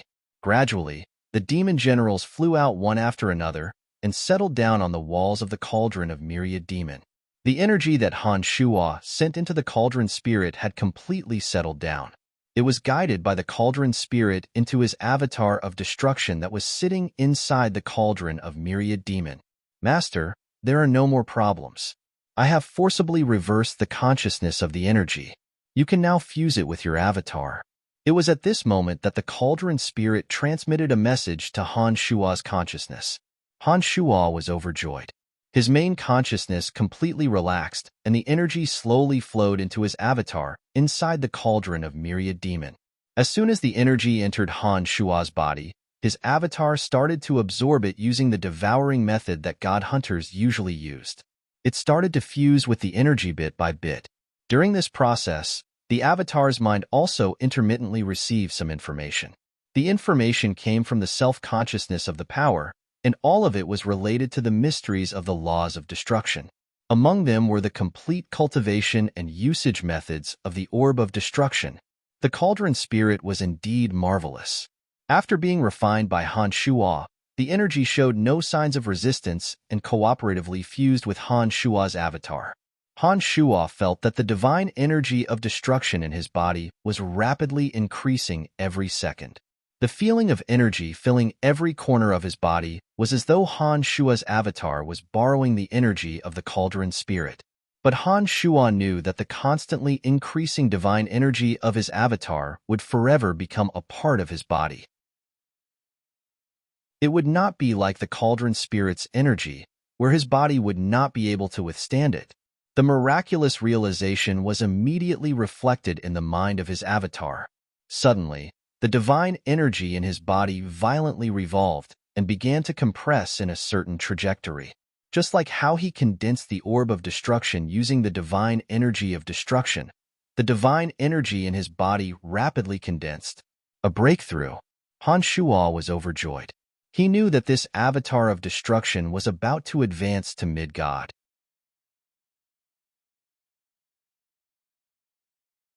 Chapter 744. The avatar cultivating in the cauldron of myriad demon that cultivated in the edict of destruction had successfully ascended to mid-god realm with the help of a strand of bizarre energy. What delighted Han Shu even more was that the strand of energy was still fusing with him. That strand of energy continued to fuse with Han Shua even after he became an early-stage mid-god of destruction. His body continued to expand. His understanding of the edict of destruction gradually fused with the soul of his avatar. During this process, Han Shua's shattered meridians and bones were rapidly reconnecting and reassembling. Popping noises could be heard from his body. It was as though firecrackers were being set off inside his body. Anyone who saw it would surely be startled. In this state, the concept of time was often very indifferent. He didn't even know how much time had passed. He only heard a series of crisp sounds vibrating in every part of his body, and his whole body involuntarily swayed along with the crisp sounds. It looked extremely strange. Congratulations, Master. Your body has been strengthened once again. It seems that you have truly cultivated your invincible omen body to the second realm. Cauldron Spirit's voice sounded in Han Shua's consciousness. Han Shua was jolted awake from the silence. He shook his head from side to side. His neck was emitting crisp and clear creaking noises. It was as though he was a precise instrument that was operating at a special rhythm. Gradually, the creaking noises from his body completely disappeared. Han Shua grinned and asked Cauldron Spirit, "You are saying that I can automatically regenerate my invincible omen body without borrowing your energy?" "Yes. Not only that, as your body has been strengthened once again, you can borrow my energy for a longer period of time." Cauldron Spirit explained. "Haha, very good, very good." Han Shua was overjoyed. Inside the cauldron of myriad demon, Han Shua's avatar that cultivated in the edict of destruction was still meditating. His tough and resilient body was repairing itself. After an indeterminate period of time, Han Shua raised his head and looked around. He saw that the enormous underground palace was completely empty. Large chunks of rubble were strewn all over the place. The rocks were dark purple in color and looked as black as charcoal in the dim underground. The energy towers in the surroundings had all collapsed. The palace at the center was riddled with holes from the rubble. It had long lost its original solemnity and dignity. Blightsor and Aobashi must have carefully inspected the place before they left. There shouldn't be anything special that they missed. He circled the area a few times, but did not find anything of value. The palaces and energy towers here were all made of stone. At a glance, there were only broken and scattered stones everywhere. There was nothing else. Now that this place had been discovered and the god hunters had long escaped, Han Shua, who had recovered from his injuries, felt that there was no need to stay any longer after seeing that he couldn't find anything of value. He immediately flew back up the path he came from. After traversing through the pitch-black tunnel, Han Shua arrived at the entrance of the descent. His demon generals were still roaming around the caverns as per Han Shua's orders. However, those caverns were completely empty. Be it the divine guards or god hunters of the three cities, they had all vanished without a trace. Arriving above the cold pond, Han Shua lowered his head and peeked at the bottom of the pond. He felt that the gravity had returned to normal, so he slowly descended. Looking at the jet-black pond water, he frowned and pondered for a moment. Then, he took out a medicine bottle and poured some of the pond water into it. Han Shuo softly exclaimed. He carefully observed the pond water in the medicine bottle for a moment. When he looked at the jet-black pond water again, his eyes were filled with astonishment. Han Shuo had a lingering fear towards the poison produced by God Swamp Pharmacy. Even a mid-god would be instantly melted after falling into the pond water. The intense corrosive properties of the pond water made Han Shuo extremely fearful of it. Originally, Han Shuo had thought that the pond water had been filled with a large amount of poison for it to be so terrifyingly corrosive. But now that he thought about it carefully, he felt that something wasn't quite right. The pond occupied an enormous area and the water was bottomless. How much poison would have been wasted to make the pond water so corrosive? Based on Han Shuo's observations of the god's medicine, this kind of poison appeared to be very precious even in their hands.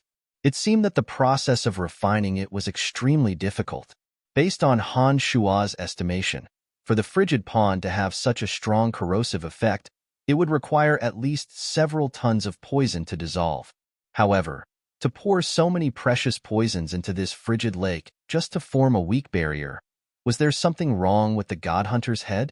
Han Shuo felt that something wasn't quite right. He split off a strand of his consciousness to carefully observe the pond water in the medicine bottle. All of a sudden, Han Shuo discovered that although the pond water contained the same poison, it wasn't as potent as the poison produced by God Swamp Pharmacy. After thinking about it carefully, Han Shuo came to a strange conclusion. Could it be that the God Swamp Pharmacy's poison was extracted from the pond water? As soon as this sudden thought entered Han Shuo's mind, he felt that it was highly possible. When he looked at the jet-black pond water again, he couldn't help but be astonished.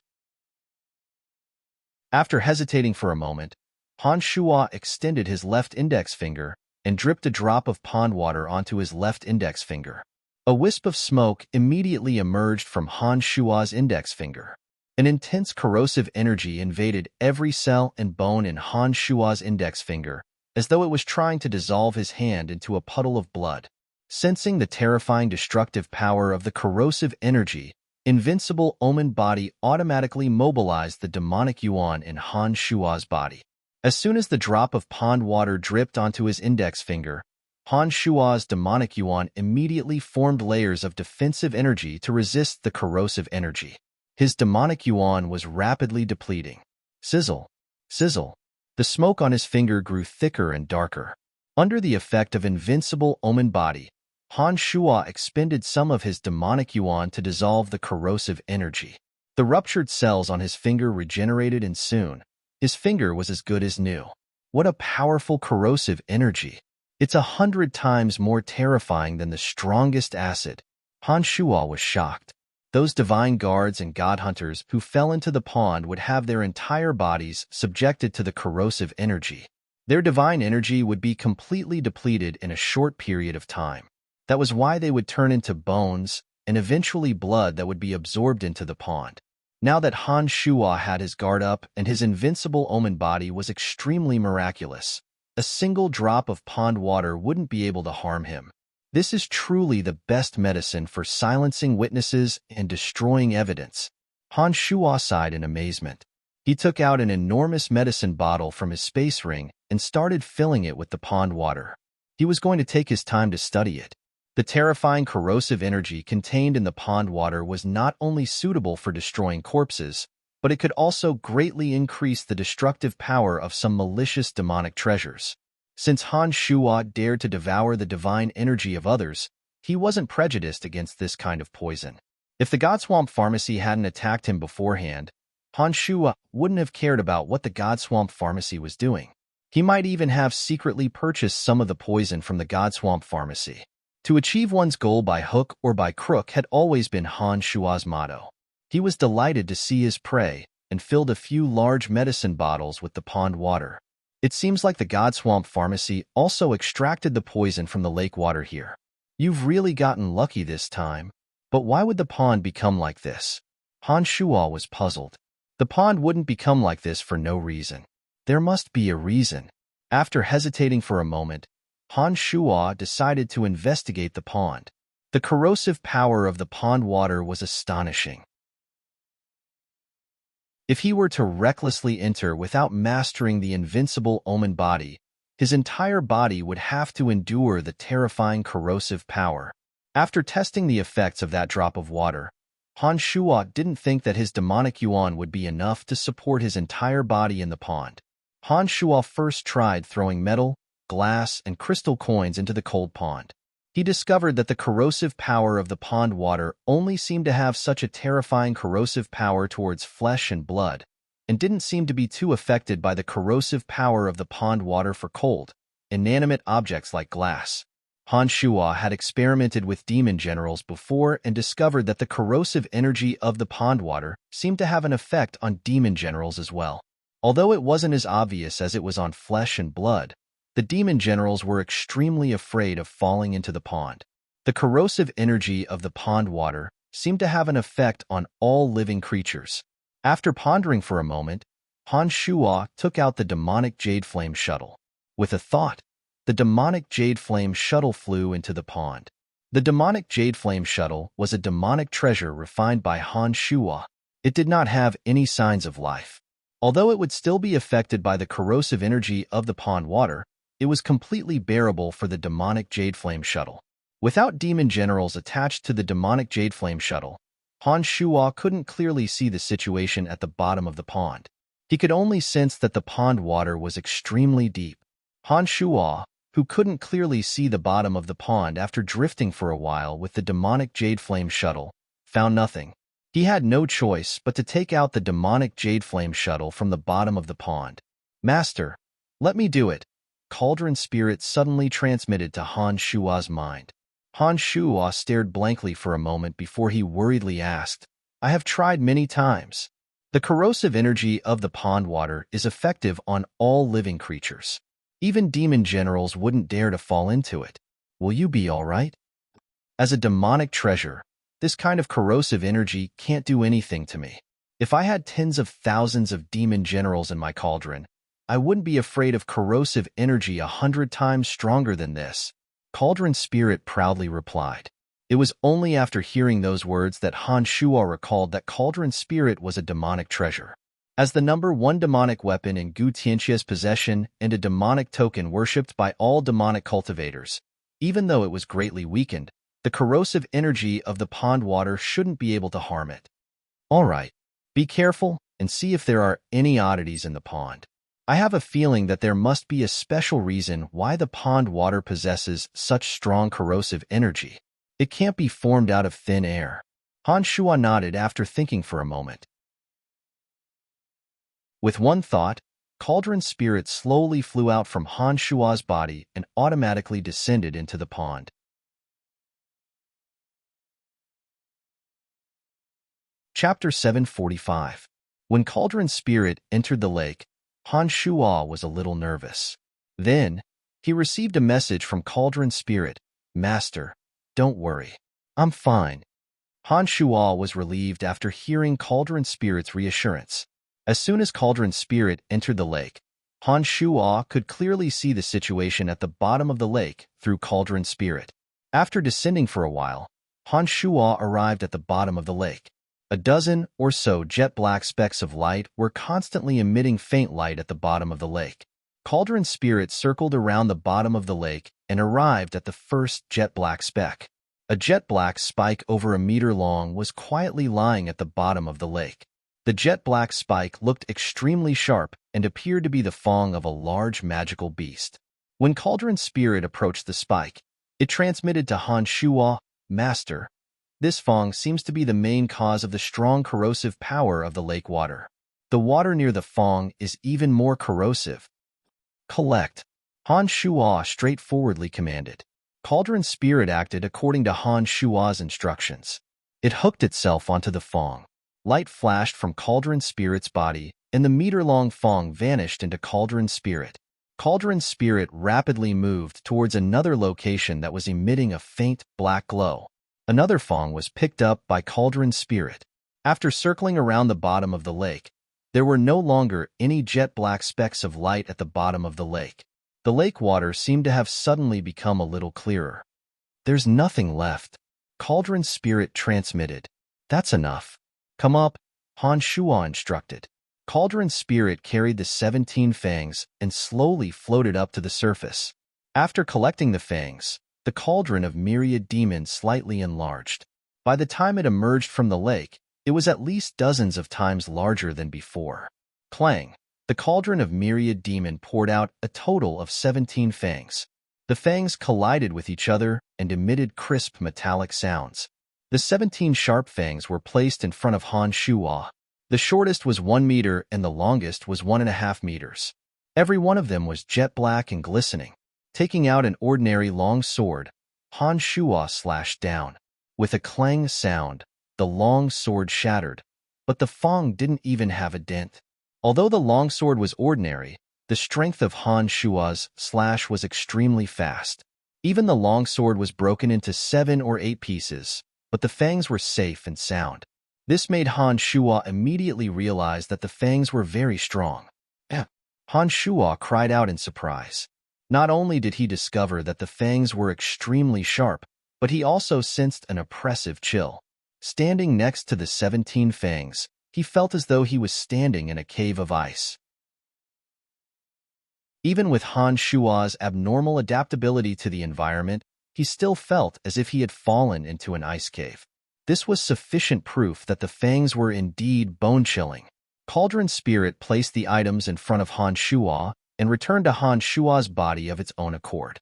It transmitted to him, "The 17 fangs are bone-chilling and possess terrifying corrosive power. They can be refined into a demonic weapon." Han Shuo nodded. His face was filled with a dazzling smile as he softly said, "Hee, my luck is indeed good. But it's all thanks to you. I believe that there will be people who are curious about the lake, but none of them would dare to explore it with their own flesh and blood. Besides, most divine weapons in this universe can't be withdrawn and released at will. Even if they know that there are treasures down there, they can't do anything about it." "There are changes in the lake," Cauldron Spirit reminded. Han Shuo picked up the 17 fangs with a long sword and stored them into his space ring. Then, he turned his attention to the lake in front of him. After losing the 17 fangs, the lake was no longer overflowing with cold air. Moreover, the jet-black water of the lake seemed to be gradually clearing up. Judging from the changes in the lake's water, the 17 fangs were indeed the cause of the lake's abnormality. This made Han Shuo very excited. He did not expect that he would reap such a great harvest on this trip. After narrowly escaping death, not only did Han Shuo's avatar of destruction make a breakthrough to Midgodhood, his main body, Invincible Omen Body, had also officially cultivated to the second stage without Cauldron Spirit's help. Han Shuo's main body, Invincible Omen Body, had officially cultivated to the second stage without the help of Cauldron Spirit. And now that he had obtained the 17 bizarre fangs that could be used to refine demonic weapons, Han Shuo had truly reaped a bountiful harvest. Han Shuo used his demon generals to scout the surroundings. He still did not discover a single god hunter or divine guards from the 3 cities. Seeing that there was nothing else in the God Hunter Valley that could attract his attention, Han Shuo decided to return to Skyarcid Fort, which was under the jurisdiction of the City of Shadows. 3 days after Han Shuo left, the lake had lost the 17 fangs. Under the scorching sun, the special composition of the lake turned into wisps of light smoke and dissipated. After a few more days, the lake was no longer as dark as it used to be. It was no longer as cold as it used to be. It had become an ordinary lake, and the water was still very clear. A group of people stealthily came to the side of the lake. One of them was constantly whistling like an owl, as though he was transmitting some sort of message. After a long while, that person asked curiously, "Where are those god hunters? Why aren't there any responses? It's a little strange today. We didn't encounter any interrogations along the way. We arrived here so easily. This is totally different from usual." Another person softly cried out, "Whatever, let's get the item first." Another person took out an enormous metal bucket and walked towards the lake with it. He immediately let out a shriek. He seemed extremely shocked. "What's wrong?" The others were startled and hastily asked, The lake? How did the lake turn into this? The person who screamed pointed at the deep lake in front of him. His face was filled with shock. When the few people got closer to take a look, they saw that the previously dark and cold lake water had turned clear and transparent. In this quiet mountain, Tanai appeared to be very romantic. However, it was obvious that they didn't like this elegant scenery. Each of them casually took out a magical beast that looked like a small squirrel and used a spear to lift it into the water. The small squirrel-like magical beast flopped in the water, showing no signs of dissolving. How could this be? He put on a stunned face and said, "This is bad. I don't know how to explain this to Master. Something has happened to those god hunters. Not a single one of them is inside." One of the people who had entered the cave ahead of time to investigate the lake cried out in a deep voice, "We shouldn't stay here for long. Let's leave as soon as possible lest we get into trouble." The person casually tossed the small squirrel in his hand away, turned around, and left. The others also knew that this place was no longer safe and secluded. They wanted to leave this place before anyone else came. Hushvale City, inside a secret chamber in Godswamp Pharmacy. Hassling wore a gloomy face as he listened to the description of the person in the magical mirror. After a long while, he asked, "Not a single god hunter has disappeared?" "Yes, Master." The person who was holding a bucket of water replied respectfully from the mirror. Hassling bunched his brows and rubbed his glabella in a rather troubled manner. He lowered his head and asked, "Even if all the god hunters have been killed, how did the lake become like that?" "I don't know. When we went there, it was already like that," Hassling answered straightforwardly. After keeping silent for a moment, Hassling raised his head solemnly and said, "From this moment onwards, do not contact those god hunters. Cut off all contact with them. Erase all traces of our relationship with them." "Understood, Master," Hassling replied curtly. After cutting off the connection with his mirror image, Hassling got up and left the secret room. He walked out of the potion shop and headed towards Eugene's house. "Mr. Hassling, our lord has not returned to Hushvale City yet." "My apologies," the guard at the door said in a courteous manner. He recognized Hassling. "When Eugene returns to the city, please tell him that I am looking for him." Hassling instructed the guard smilingly before he left. What in the world happened? That god hunter leader is so terrifying. How could something like that happen in the valley? Hassling couldn't figure out what happened in the valley. He also didn't know that Han Shuo had figured out that he was colluding with the god hunters. Skyrocketed Fort Han Shuo arrived at the gate of the fort and immediately asked the Divine Guard, "Are Lord Aobashi and Lord Erebus in the fort?" The Divine Guard, who recognized Han Shuo, shook his head and replied, "The two lords have not returned to the fort since they left with you. I thought that they were with you. Is that not the case?" "How long has it been since we left the fort?" Han Shua's heart turned cold and he softly cried out, "About 2 months." The Divine Guard was rather puzzled as to why Han Shuo would ask such a retarded question. It took Han Shuo more than a month to return to Skyrocketed Fort. They spent 2 to 3 days outside the valley to figure out the situation. In other words, it took them about 15 to 16 days to fuse with that energy. Han Shuo knew that every time he made a breakthrough in demonic arts or had an epiphany of his avatars, time would pass without him noticing. Han Shuo bunched his brows and pondered for a moment. He was certain that Aobashi and the others did not return to Skyrocketed Fort while he was fighting against that energy. It was very likely that they were searching for the god hunters. If Lord Aobashi and Lord Erebus did not return to the fort, did they send any message back? Asked Han Shuo. The Divine Guard shook his head again. Han Shuo sighed in his mind and helplessly entered Skyrocketed Fort. After arriving at the room that Erebus had prepared for him, Han Shuo greeted the temporary person in charge of the fort and told him to inform him as soon as he received any news from Aobashi and Erebus. Standing before the vast ocean, Aobashi, Erebus, Blightsore, and Eugene sighed. Aobashi shook her head and helplessly said, "Although we have killed quite a number of god hunters along the way, those 3 managed to escape. I wonder if our operation this time can be considered a success?" "I guess so. At least we have never killed so many god hunters before. Moreover, "We have found that god hunter's nest," said Blightsore in a deep voice after thinking for a moment. "I wonder how Brian is doing." Sigh. "If I had known it would turn out this way, I would have rather been killed by that energy." Erebus' face was pale. His complexion was obviously not as good as Aobashi and the others. It seemed that he would need some time to recover. Aobashi sighed as she looked at Angelina, who was being carried by a divine guard not far away. She said, "Angelina hasn't woken up yet, and I don't know if Brian can make it. This time, we are not a success at all. Brovst and the other two have disappeared in this vast ocean. It is impossible for us to find them in this region. I think it is time for us to go back and report to our superiors." Eugene of Hushvale City looked deeply at Andrina and hesitated for a moment before he said, "According to what you have said, that god hunter leader should know Andrina. This little girl is the key. If she wakes up and explains what happened that day, please inform Hushvale City. We'll talk about it when the time comes." It was obvious that Erebus wasn't very fond of talking to Eugene.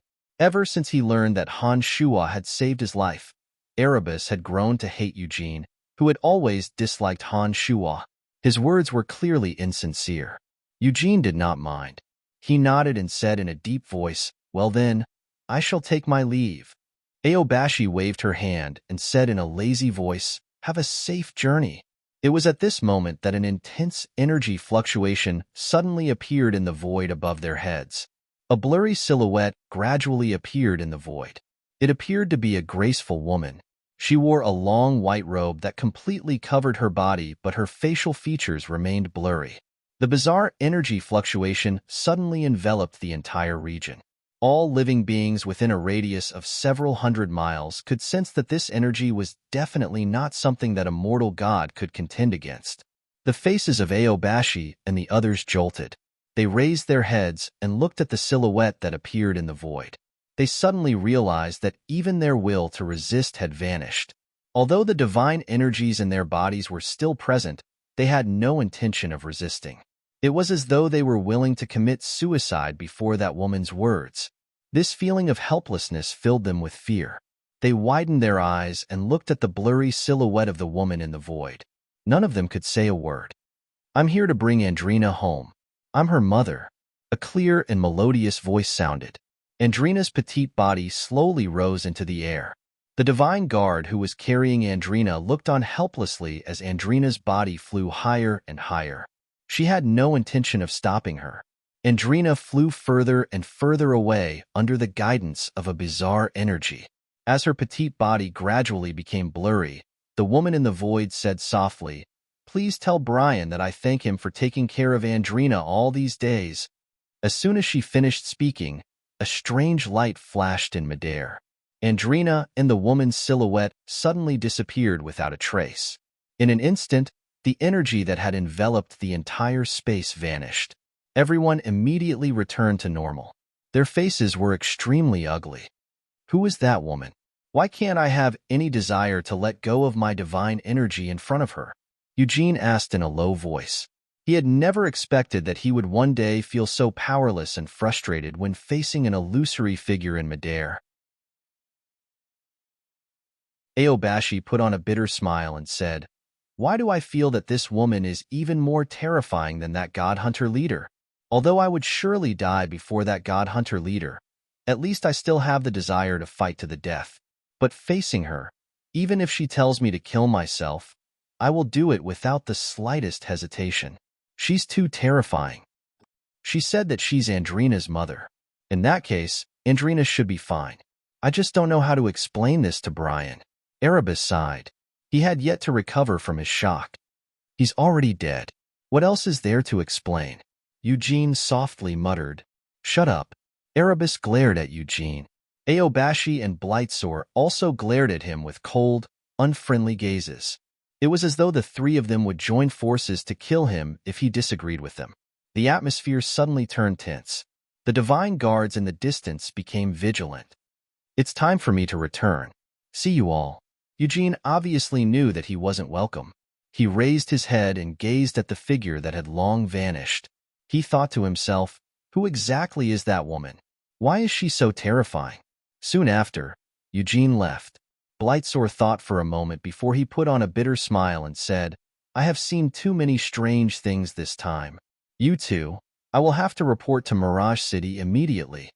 Blightsore was very puzzled about this operation. Many things that happened along the way had exceeded his expectations. He was having a headache about how to explain this to the City Lord of Mirage City. Let's meet again when we have time.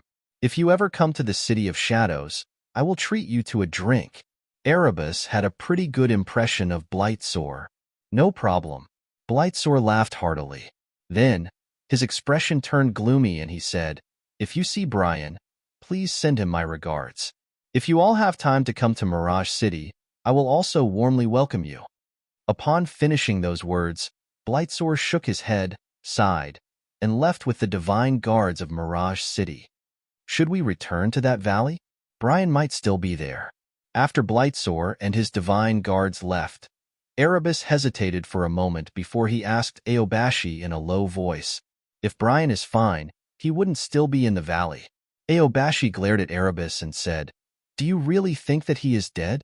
Erebus shrunk his head in fear after being glared at by Aobashi. He helplessly sighed and said, That energy is very peculiar. When it entered my body, it severely damaged my divine body, but I couldn't do anything about it. Brian's chances of survival are slim.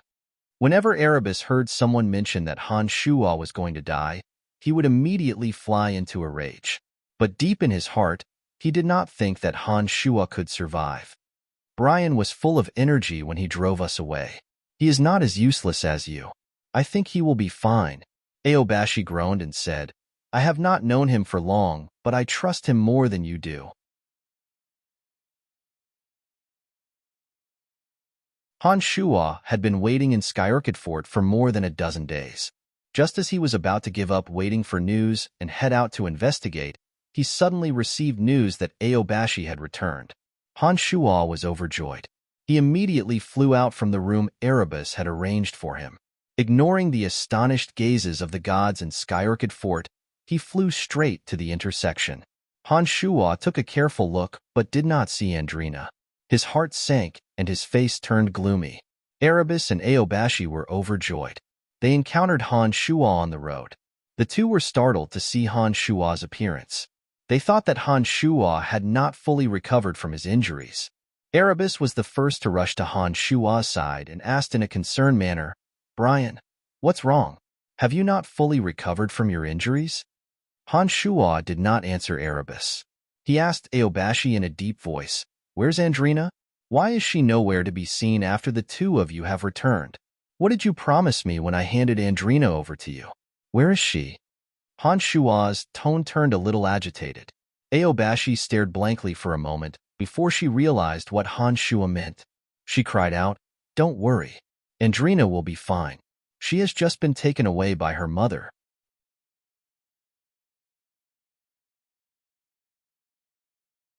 Chapter 746. Very quickly, Aobashi and Erebus recounted the incident to Han Shuo. After they were done, Han Shuo remained silent for a long while. After a long while, Han Shuo let out a soft sigh and softly said, That's for the best. Her mother should be taking good care of her. I don't know who that woman is, but I feel that she is much more terrifying than the God Hunter leader. I don't have the slightest desire to resist her. Erebus seemed rather fearful at the mention of Andrina's mother. This matter has come to an end. There shouldn't be any more God Hunters appearing in Skyrocket Fort for the time being. I will return to the City of Shadows with you and report this incident to the City Lord, said Aobashi. Erebus, do you know anything about the God Hunter leader's background and strength? Han Shuo asked after thinking for a moment. Erebus forced a smile and shook his head. He replied, Not a clue. But according to my observations, the God Hunter leader was only a clone underground.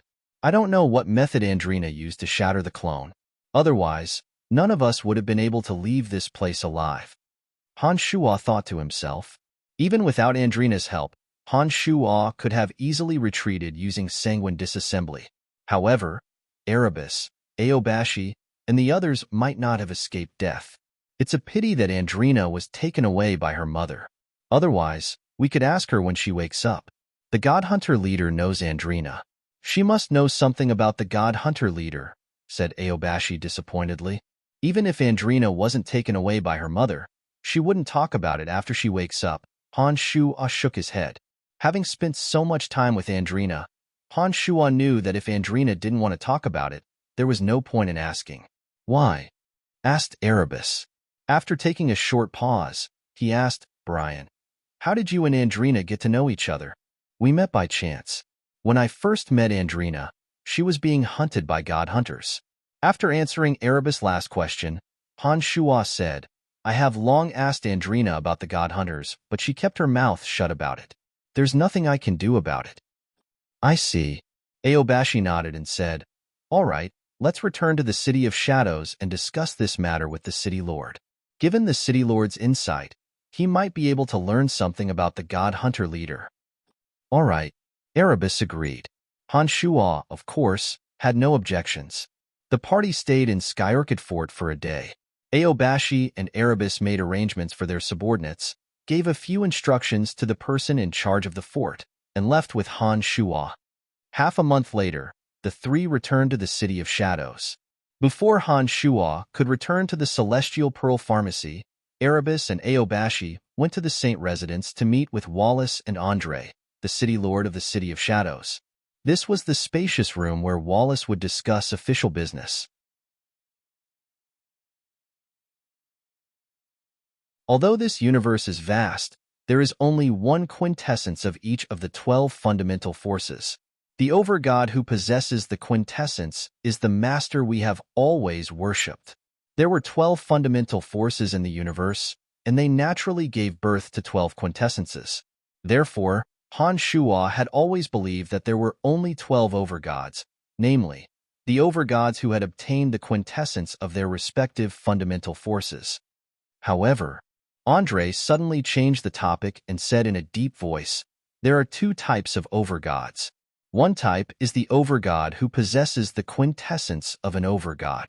There is only one Overgod in each of the 12 fundamental forces in the universe. The Overgods worshipped by the Dominions are this type of Overgod who possesses the quintessence of an Overgod. The other type of Overgod is a late-stage Logod. After a long period of time, they have reached the realm of Overgod. However, they do not possess the quintessence of heaven and earth. Compared to the Overgods who possess the quintessence of heaven and earth, this type of Overgod is much stronger than us high gods. After hearing Andre's explanation, Han Shua immediately understood what he meant. He asked in a deep voice, You are saying that the God Hunter leader who appeared in the valley is one of those Overgods without the quintessence of heaven and earth? That's right, Andre affirmed.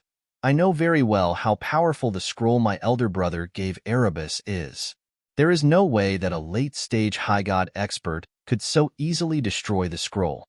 There is only one possibility. That fella is an Overgod. That's right.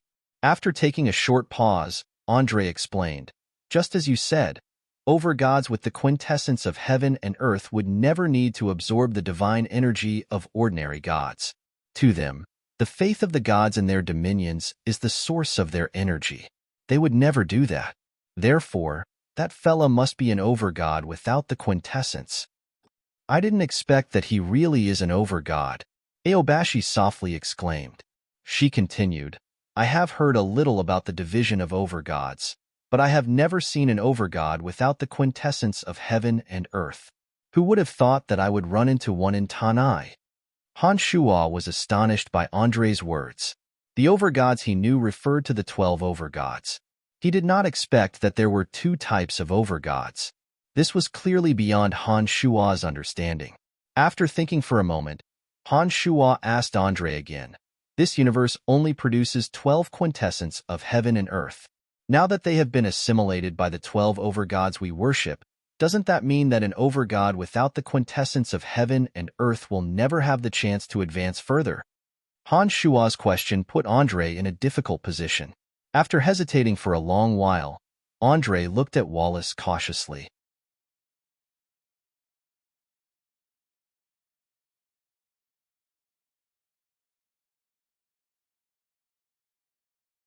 Chapter 747.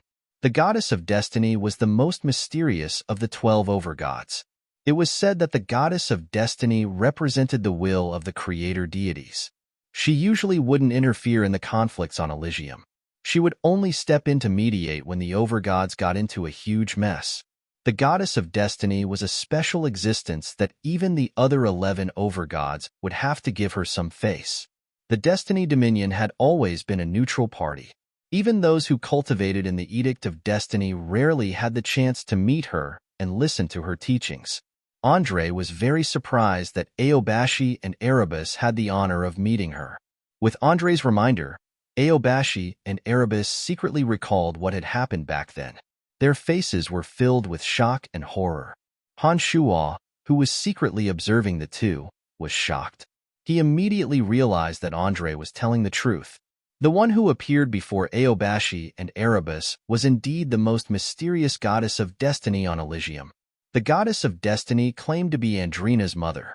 Wasn't Andrina's identity a little too noble? But if Andrina was the goddess of destiny's daughter, why would she appear in the Darkness Dominion? And why would she hate the god hunters so much? Han Shuo racked his brains, but still couldn't figure out what the truth was. Deep in his heart, Han Shuo believed Andre's conjecture. That was the only explanation that could explain how Andrina could destroy the god hunter leader's clone with just a magical gem. Since her mother was the goddess of destiny, the divine weapon she gave her must be an overgod weapon. Only an overgod weapon bestowed by an overgod with the quintessence could possess such terrifying power. Brian, if our conjecture is correct and Andrina is the goddess of destiny's daughter, she will be fine. Andre comforted Han Shuo and smilingly said, before the goddess of destiny left, she asked Aobashi to pass on her gratitude. Brian, you are truly lucky to have won the goddess of destiny's favor. Aobashi and Erebus looked at Han Shuo enviously. The 12 overgods were unreachable existences to most people, especially the most mysterious goddess of destiny. It hadn't been long since Han Shuo arrived on Elysium, but he had already won the goddess of destiny's favor and befriended her daughter, Andrina. Wasn't his luck a little too good? As long as Andrina is fine. Han Shuo smiled. He didn't expect Andrina to have such a noble identity. Only the few of us will know about what happened today. I hope that no one will tell anyone about this conversation. Andre thought for a moment and said. Han Shuo and the other two nodded, indicating that they understood what Andre meant. All right, we'll talk about the other matters after my big brother comes back. Everyone, disperse, said Andre smilingly. Just as Han Shuo was about to leave, Andre suddenly called out, Brian. Han Shuo stopped in his tracks. Aobashi and Erebus pretended that they didn't hear him and quietly disappeared from Andre's sight. What? Han Shuo turned around and looked at Andre in astonishment. He asked puzzledly, Lord Andre, is there anything else? Andre put on a warm smile and said, Brian, my big brother is very impressed with your performance. If there are no mishaps, I reckon that you will be appointed as the chief of the 5th Corps very soon. Be prepared. Han Shuo put on a delighted face and replied sincerely, Many thanks. You're welcome. You have made great contributions to the City of Shadows. Not to mention that even Erebus couldn't overcome the Overgod's might. You have proven your strength by being able to withstand it. Andre said smilingly, Go back and make some preparations. You can also try to recruit some gods. Since you are going to be the chief of the 5th Corps, you should have some subordinates of your own, shouldn't you? Han Shuo nodded in understanding and did not say anything else. He bowed to Andre and left the saint residence in satisfaction. Although the operation to hunt down the god hunters was not a success for Aobashi and Erebus, it was a perfect ending for Han Shuo. Not only did Han Shuo's avatar of demonic arts and destruction make breakthroughs, but he also obtained 17 poisonous fangs and learned of the relationship between the God Swamp Pharmacy and the god hunters. Other than Andrina being taken away by her mother, no matter how one looked at it, Han Shuo was the biggest winner. After returning to the Celestial Pearl Pharmacy, Phoebe and Emily explained to Han Shuo the situation of the Celestial Pearl Pharmacy. Thanks to the two ladies' hard work, all the branches of the Celestial Pearl Pharmacy were open for business. Their business was as prosperous as in the City of Shadows. In the entire City of Shadows, the Celestial Pearl Pharmacy occupied 70% of the market share, far surpassing other pharmacists of various sizes. By now, everything in the Celestial Pearl Pharmacy was on the right track. Many things had been carried out according to procedures. Even Phoebe and Emily were freed from their duties. The two spent more time cultivating. Those who came from Profound Continent did not leave their rooms at all during this period of time. They eagerly utilized the enormous amount of resources provided by Han Shuo to improve their strength.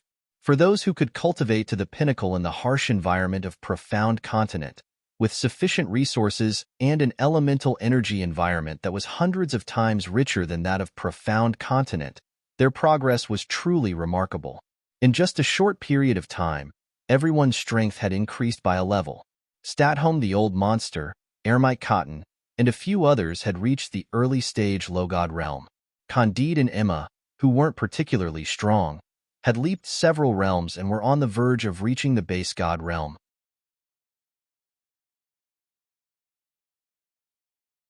"Aren't you going to stay and accompany me? It's been a long time since we..." Han Shuo said while pulling Phoebe and Emily's little hands. "Stop fooling around. I'm not in the mood right now. We'll make out with you when we become low gods." Phoebe patted Han Shuo and said, "We have an agreement that we will only make out with you when we become low gods. Whoever becomes a low god first will be the one to accompany you first." Emily giggled and said in a sweet voice, "We have been holding it in for a long time, but in order to shorten the gap between us, we have no choice. Sigh, there's nothing we can do. Even a child on Elysium has demigod or base god strength. We don't want to be looked down upon by others. Let's go. I have a feeling that I'm going to become a base god soon. I don't want to waste any more time with you." Phoebe broke free from Han Shuo's grasp and left with Emily, avoiding Han Shuo like he was the plague, leaving behind a string of silvery bell-like giggles. "Doesn't that mean I have to abstain from sex forever?" Han Shuo put on a bitter smile, shook his head, and sighed. It wasn't just Phoebe and Emily. Han Shuo also went to look for Fanny and Helen and discovered that they were all very determined. Fearing that she couldn't resist Han Shuo's teasing, Fanny didn't even open the door, leaving Han Shuo in an extremely awkward situation. Han Shuo had no choice but to spend most of his time on cultivation. The 17 fangs he obtained from the valley became Han Shuo's target. For 7 days in a row, Han Shuo visited various divine weapon shops in the City of Shadows and purchased many materials that were bizarre in the eyes of others. Then, he left the City of Shadows by himself and temporarily stayed in a secluded valley nearby. Han Shuo didn't want anyone to discover his secret of refining demonic weapons. After arriving at the valley, he carefully deployed concealment formations around the area. Then, he took out the 17 fangs one by one and pondered what kind of demonic weapon he should refine. These 17 fangs are very tough, and their tips are very sharp. They can be refined into sharp offensive weapons such as flying swords. The material itself is of excellent quality, and it won't take too much time to refine them. All you need to do is polish them and fuse them with your blood essence. With that, you will be able to refine a very domineering demonic weapon. Cauldron Spirit transmitted into Han Shuo's consciousness.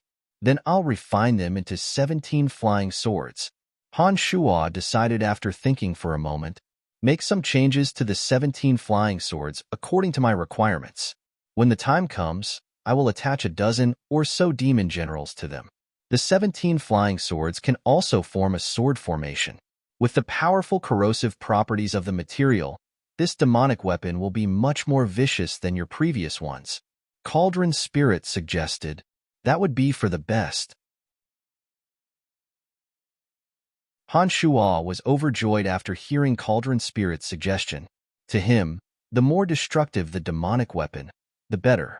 As for whether it was vicious or not, it was obviously not within his scope of consideration. With Cauldron Spirit's assistance, Han Shuo used the materials he had collected during this period of time to deploy a special formation around Tanai. He placed the 17 fangs in the positions of the sword formation and sat cross-legged in the middle of the fangs. He released the demonic yuan in his body and connected the fangs with the energy of the formation. Perhaps it was because this demonic weapon was too powerful, Han Shuo sat in that position for over half a year. The 17 fangs were all soaked in a special pool of jet-black liquid with a tinge of dark red. The dark red color was due to Han Shuo dripping his blood essence into the liquid. After half a year, Han Shuo finally managed to drip his blood essence into the 17 fangs. Han Shuo had to spend quite a bit of effort in the process due to the domineering corrosive properties of the fangs. When the fangs were filled with Han Shuo's blood essence, Han Shuo started adding all kinds of solvents into the pool. When the solvents fell into the jet-black pool, they would emit thick smoke that lingered on the 17 fangs for a long time. Another year passed in the blink of an eye. Han Shuo started supplying demonic yuan to the 17 fangs to modify their internal structure. Along the way, he followed Cauldron Spirit's instructions and carved miniature demonic formations on each fang. When the magnificent symbols took shape on the fangs, the outer appearance of the fangs also changed into 17 sharp and cold flying swords. Not only did the flying swords possess strong corrosive properties, but they were also extremely cold. They could impede the movement of the enemy when they got close to them. Once the flying swords pierced through the enemy, the corrosive properties and cold toxins would take effect at the same time, making them even more difficult to deal with. After the fangs transformed into flying swords, Han Shuo spent some time to connect his consciousness with the 17 flying swords. He controlled the plane to fly around the surroundings and then, according to Cauldron Spirit's instructions, he controlled the 17 flying swords to practice the Avicii God-slaying sword formation. The Avicii God-slaying sword formation was a very domineering sword formation. This was because the 17 flying swords were engraved with special runes and a miniature diagram of the Avicii God-slaying sword formation was set up on them. The Avicii God-slaying sword formation was very complicated to operate. Even with Han Shuo's monstrous consciousness and Cauldron Spirit's constant guidance, it still took him 5 years to fully master it. However, the power of the Avicii God-slaying sword formation was also very astonishing. With one thought, the 17 flying swords flew around Tanai in a special trajectory. Then, several mountains and rivers suddenly collapsed and shattered into rubble.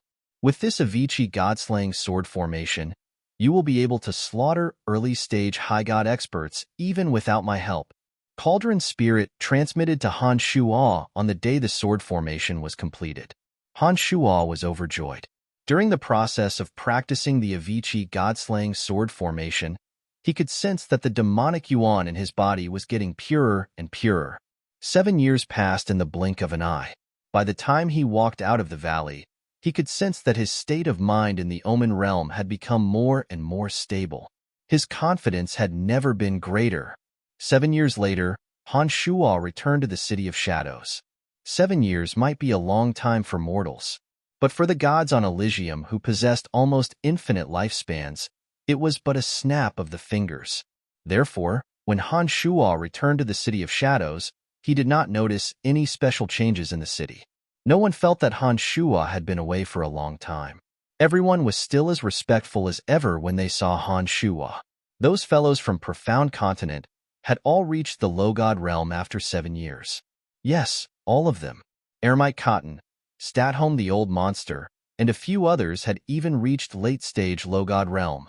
Their outstanding talents combined with the enormous resources of Celestial Pearl Pharmacy had produced astonishing results.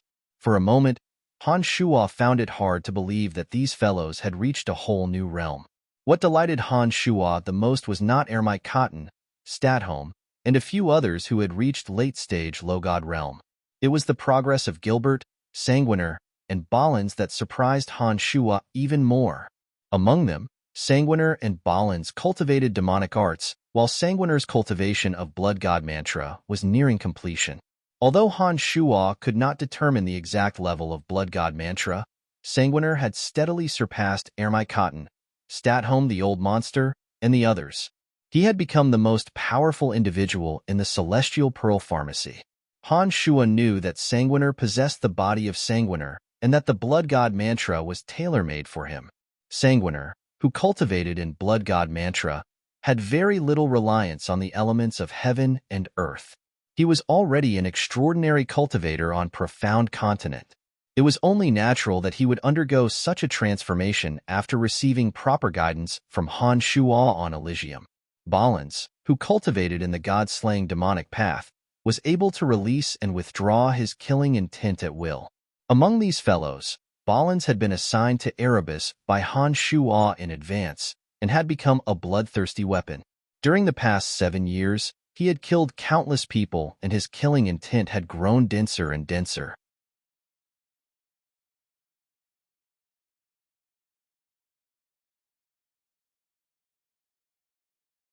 Chapter 748. After 7 years, all those from Profound Continent had broken through to the low-god realm. Due to their different talents, their strengths varied. Stadholm, Ermike, and the others had reached late-stage low-god realm. As for Candide, Emma, and the others, as they started out later than Stadholm and the others, they had just reached early-stage low-god realm. Fanny, Phoebe, and the other ladies had all reached the low-god realm. According to their agreement, they were no longer forbidden from having sex with Han Shuo. Therefore, after returning to Celestial Pearl, Han Shuo finally welcomed his blissful days. After returning to Celestial Pearl, Han Shuo found a time to communicate with Sanguiner, Balins, and Gilbert. On one hand, he gave them some guidance on the cultivation of demonic arts, and on the other hand, he wanted to understand their actual strengths.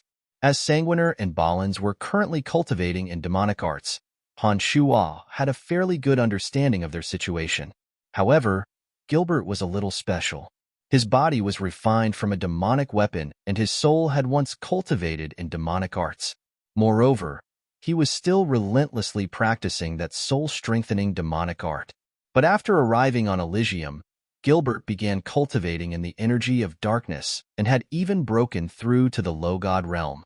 Gilbert and Han Shuo's situations were somewhat different. Although Han Shuo cultivated in demonic arts and the energy of death and destruction, his 3 bodies were cultivated separately. Gilbert, on the other hand, had only one body. With both energies gathered in one body, his darkness divine energy appeared extremely bizarre. Han Shuo carefully studied and discovered that Gilbert's darkness divine energy contained a portion of the demonic yuan that Han Shuo had imparted to him from the demonic weapon. As his divine soul had been constantly practicing the forging methods Han Shuo had imparted to him, it was far more powerful than an average low god of darkness. This unique trait made his energy so bizarre and powerful that even Han Shuo couldn't figure out what was going on. Balins, Sanguiner, and Gilbert were the top 3 in the Celestial Pearl Pharmacy in terms of strength. They were even stronger than Stadholm and the other late-stage low gods.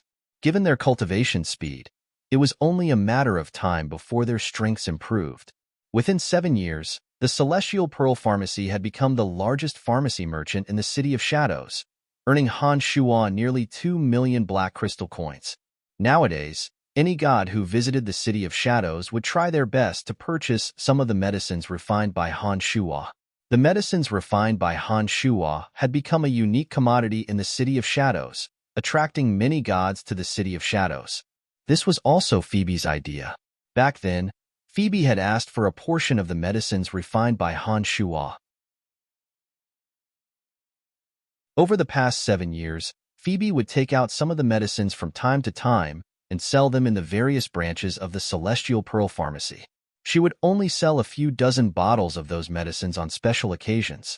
Every time she sold them, they would attract a lot of customers and earn more black crystal coins for the Celestial Pearl Pharmacy. Phoebe's business acumen was indeed admirable. Under her management, the Celestial Pearl Pharmacy's business flourished day by day. Not only were the medicines refined by Han Shuo miraculous, but she also paid her pharmacists adequate salaries, encouraging them to work hard to produce medicines that were far superior to those produced by ordinary pharmacies. It would not be an exaggeration to say that the ordinary medicines refined by the Celestial Pearl Pharmacy were of superior quality and were slightly more effective than those produced by ordinary pharmacies. This was also why, even though Han Shuo did not personally refine the medicines, the Celestial Pearl Pharmacy was able to suppress the other pharmacies. The good times did not last long. Andre sent someone to invite Han Shuo to the Saint residence. At the Saint residence, when Han Shuo arrived, Carmelita, who had been forced to cultivate by Wallace, came to greet him. Carmelita went up to Han Shuo and gave him a punch. She cursed, "Brat, where have you been fooling around? You've been gone for 7 years." Some of the melanin on Carmelita's face had disappeared. She no longer looked as ferocious as before, but she was certainly not beautiful. It was just that this ordinary appearance made Han Shuo feel very comfortable. Perhaps it was because of Carmelita's personality. Han Shuo felt that he could get along with her without any pressure. "I went out to cultivate for a period of time," Han Shuo explained smilingly. Soon after, he asked, "Oh right, why did Lord Andre ask me to come here?" "It's my father's wish. In any case, it must be something good." Along the way, Carmelita led Han Shuo around and constantly asked Han Shuo about Tanai's situation at Godhunter Mountain. She was very interested in their previous mission. Aobashi and Erebus both know about it. "You should have known about it long ago. Why are you still asking me?"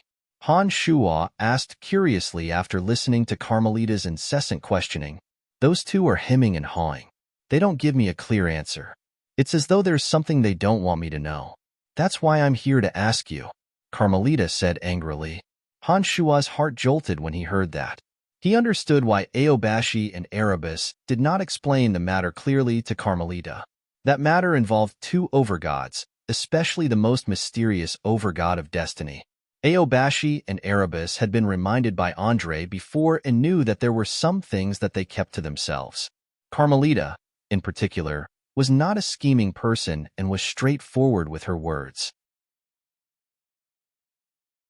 People like her were the worst at concealing their thoughts. If she knew about it, it was very likely that she would inadvertently spill the beans. That was why they didn't dare to say much. Carmelita kept asking and Han Shuo hesitated whether he should tell her. Han Shuo had long understood Carmelita's personality. If she didn't know anything about the 2 overgods, it meant that Andre and Wallace didn't want her to know. After thinking for a moment, Han Shuo did not say much. He explained, "I was injured and have been recuperating all this time. Only Aobashi and Erebus know the specifics. It's useless for you to ask me." "So you don't know either." Carmelita let out a soft groan. She pointed inside and said, "My father is inside. I won't be going in." Unlike the place where Wallace previously received Aobashi, Erebus, and Han Shuo, this banquet hall appeared solemn and dignified. The walls of the banquet hall were decorated with dark patterns. Several stone pillars glowed with the faint radiance of magic gems. An enormous glass magic lamp hung overhead illuminated the entire banquet hall. Dignitaries from all over the City of Shadows were gathered in the banquet hall. They were seated according to their statuses. The patriarch of the House of Kinson, Casper, his wife Beth, his daughter Gia, and his younger sister Camilla were seated below. Camilla was the chief of the 4th Divine Guard. Just like Erebus, she was a mid-god of darkness. On the side of the House of Kisa were Patriarch Kinloch, chief of the 6th Corps, Rugersi, and several other family members. The Patriarch of the House of Buller, Laurel, chief of the 7th Corps, Batuk, and Tushi, who had taken over Tuya's position, were seated together. Some of the patriarchs and members of smaller family clans were seated in more remote corners of the banquet hall. As soon as Han Shuo entered the banquet hall, he took a cursory glance at the situation inside. He immediately understood that there was an important matter to be discussed. His heart skipped a beat as he wondered what this gathering was about. "Brian, over here." Andre saw Han Shuo standing at the entrance and waved at him from afar. Some of the people in the banquet hall turned their attention to Han Shuo when they heard Andre's shout. Those who were close to Han Shuo from the 3 major family clans greeted Han Shuo with a smile. The patriarchs of the 3 major family clans who had never met Han Shuo before also nodded at Han Shuo, showing due respect to Han Shuo. Of the 5 major family clans in the City of Shadows, except for the House of Lavers, 4 major family clans were present. Adding in the various minor family clans, there were more than 30 people in the banquet hall. Each and every one of them had a certain status in the City of Shadows. Han Shuo walked to Andre's side in a daze. However, there was no chair on Andre's side. Han Shuo looked around and felt rather puzzled. Han Shuo was the only one standing.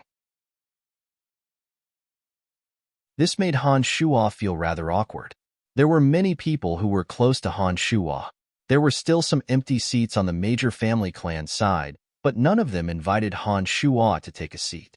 The situation seemed rather solemn. Elder brother, can you arrange a seat for the Celestial Pearl Pharmacy? Andre turned his head and asked Wallace, who was seated at the head of the table. Wallace shot a glance at Han Shuo and nodded. In a deep voice, he instructed, "Arrange a seat for the Celestial Pearl Pharmacy and bring a new chair." Everyone in the banquet hall raised their eyebrows when they heard those words. The patriarchs of the major family clans looked at Han Shuo in astonishment. Some of the members of minor family clans even lowered their voices in disgust. How can he be qualified to sit here? Back then, even the Godswamp Pharmacy didn't have a seat. Isn't this youngster climbing up the ranks a little too fast? Brian, congratulations. Rugersi laughed heartily and nodded at Han Shuo from afar. Congratulations. Jia softly smiled and congratulated Han Shuo in a low voice. Those members of the three major family clans who had dealings with Han Shuo also congratulated Han Shuo. Those from minor family clans wore faces filled with envy. They looked at Han Shuo with strange gazes. After staring blankly for a moment, Han Shuo immediately understood what was going on. He bowed at Wallace and said, "Thank you, Lord City Lord." No wonder there were only so few seats in the banquet hall. Every family clan had their own seat. No wonder Rugersi did not invite Han Shuo to his seat, even though there were empty seats in the banquet hall. As it turned out, the banquet hall was so particular that only major family clans of the City of Shadows were qualified to sit. Han Shuo immediately understood what Wallace meant when he said, "Arrange a seat for the Celestial Pearl Pharmacy," and not "arrange a seat for Brian." From this moment onwards, the Celestial Pearl Pharmacy was no longer just a pharmacy but a family clan in the City of Shadows. This meant that Han Shuo had truly stepped into the ranks of nobility in the City of Shadows. Brian, what is your full name? Every new family clan needs to have a special family crest. It's very particular. You can't be careless in this aspect. Andre asked smilingly while the Divine Guards were arranging a new seat for Han Shuo. Han Shuo hesitated for a moment before he replied, "Brian Han? The surname Han is a strange one." "Haha. But don't worry, I have seen some other strange surnames," Andre said smilingly. Andre put on a faint smile and said, "Brian, from today onwards, the Celestial Pearl Pharmacy belongs to the House of Han. You can have your own family Divine Guards and family crest." "Many thanks." Han Shuo expressed his gratitude again. He had finally achieved his goal on Elysium. From today onwards, the Celestial Pearl Pharmacy was no longer an ordinary pharmacist but a part of the Han family. All those who came from Profound Continent would be members of the Han family. "Sit." Wallace gestured with his hand and gestured for Han Shuo to take a seat. After Han Shuo took a seat, Wallace said in a deep voice, "The patriarch of the House of Lavers, Field, has left the City of Shadows. The immediate family members of the House of Lavers have also left the City of Shadows. From today onwards, the House of Lavers no longer exists in the City of Shadows. However, although Field has left, some of the properties of the House of Lavers still remain. These include the shops, residences, forts, and subordinate cities that were bestowed to the City of Shadows. These resources belong to the City of Shadows. Now that the members of the House of Lavers no longer exist, someone has to take care of them. This is especially true for the forts and subordinate cities. They cannot go a day without a new master. Our House of Saint has limited resources, and we have always advocated to distribute the resources in the city to everyone. Today, we have invited all of you to the City of Shadows to discuss how to distribute these resources." Not long after Han Shuo returned to the City of Shadows, he learned of the departure of the patriarch of the House of Lavers, Field. Field had been in the City of Shadows for many years. Although Field had lost the trust of the House of Saint due to Avery, Wallace did not take things too far and allowed him to leave. The House of Lavers was one of the 5 major family clans in the City of Shadows. Although they were not as powerful as the House of Saint, the resources they possessed were not to be underestimated. After Field left, those cities, forts, properties, and shops were naturally reclaimed by Wallace. It was a huge mess that couldn't be left unattended. For the sake of the stability of the City of Shadows, Wallace summoned the representatives of the major family clans. The City Lord will make the decision, the members of the minor family clans shouted. The patriarchs of the other 3 major family clans nodded in silence. In the City of Shadows, the House of Saint was the king. Those people could tell from Wallace's demeanor that he had a plan. Therefore, they wouldn't do anything that would displease the City Lord. Wallace nodded and said, "All right then." He then gestured at Andre and instructed, "You do the talking." Andre stood up from his seat and smilingly said, "The House of Kinson, Kisa, and Buller will take over the 18 shops owned by the House of Lavers. Other than Fort Lossberg, each of the remaining cities and forts of the House of Lavers will have one each." Upon finishing those words, Andre pointed at the patriarchs of the minor family clans. Those who were pointed at by Andre became spirited, while those who were not sighed in despair. Fort Lossberg and the residences of the House of Lavers in the City of Shadows will belong to the Han family. Andre continued.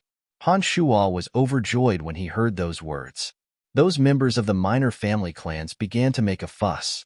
They seemed to be somewhat dissatisfied with the division. Whether it was Fort Lossberg or the residences of the House of Lavers in the City of Shadows, they were all pieces of juicy meat. Those people started to feel displeased that they were handed over to Han Shuo, who had just ascended to the throne. Although the patriarchs of the other 3 major family clans were also rather surprised, they did not say anything. The 3 of them were more interested in the 5th Corps. They were all waiting for a bigger, juicier job.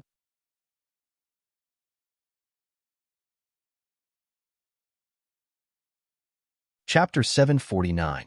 Fort Lossberg was the largest fort controlled by the House of Lavers.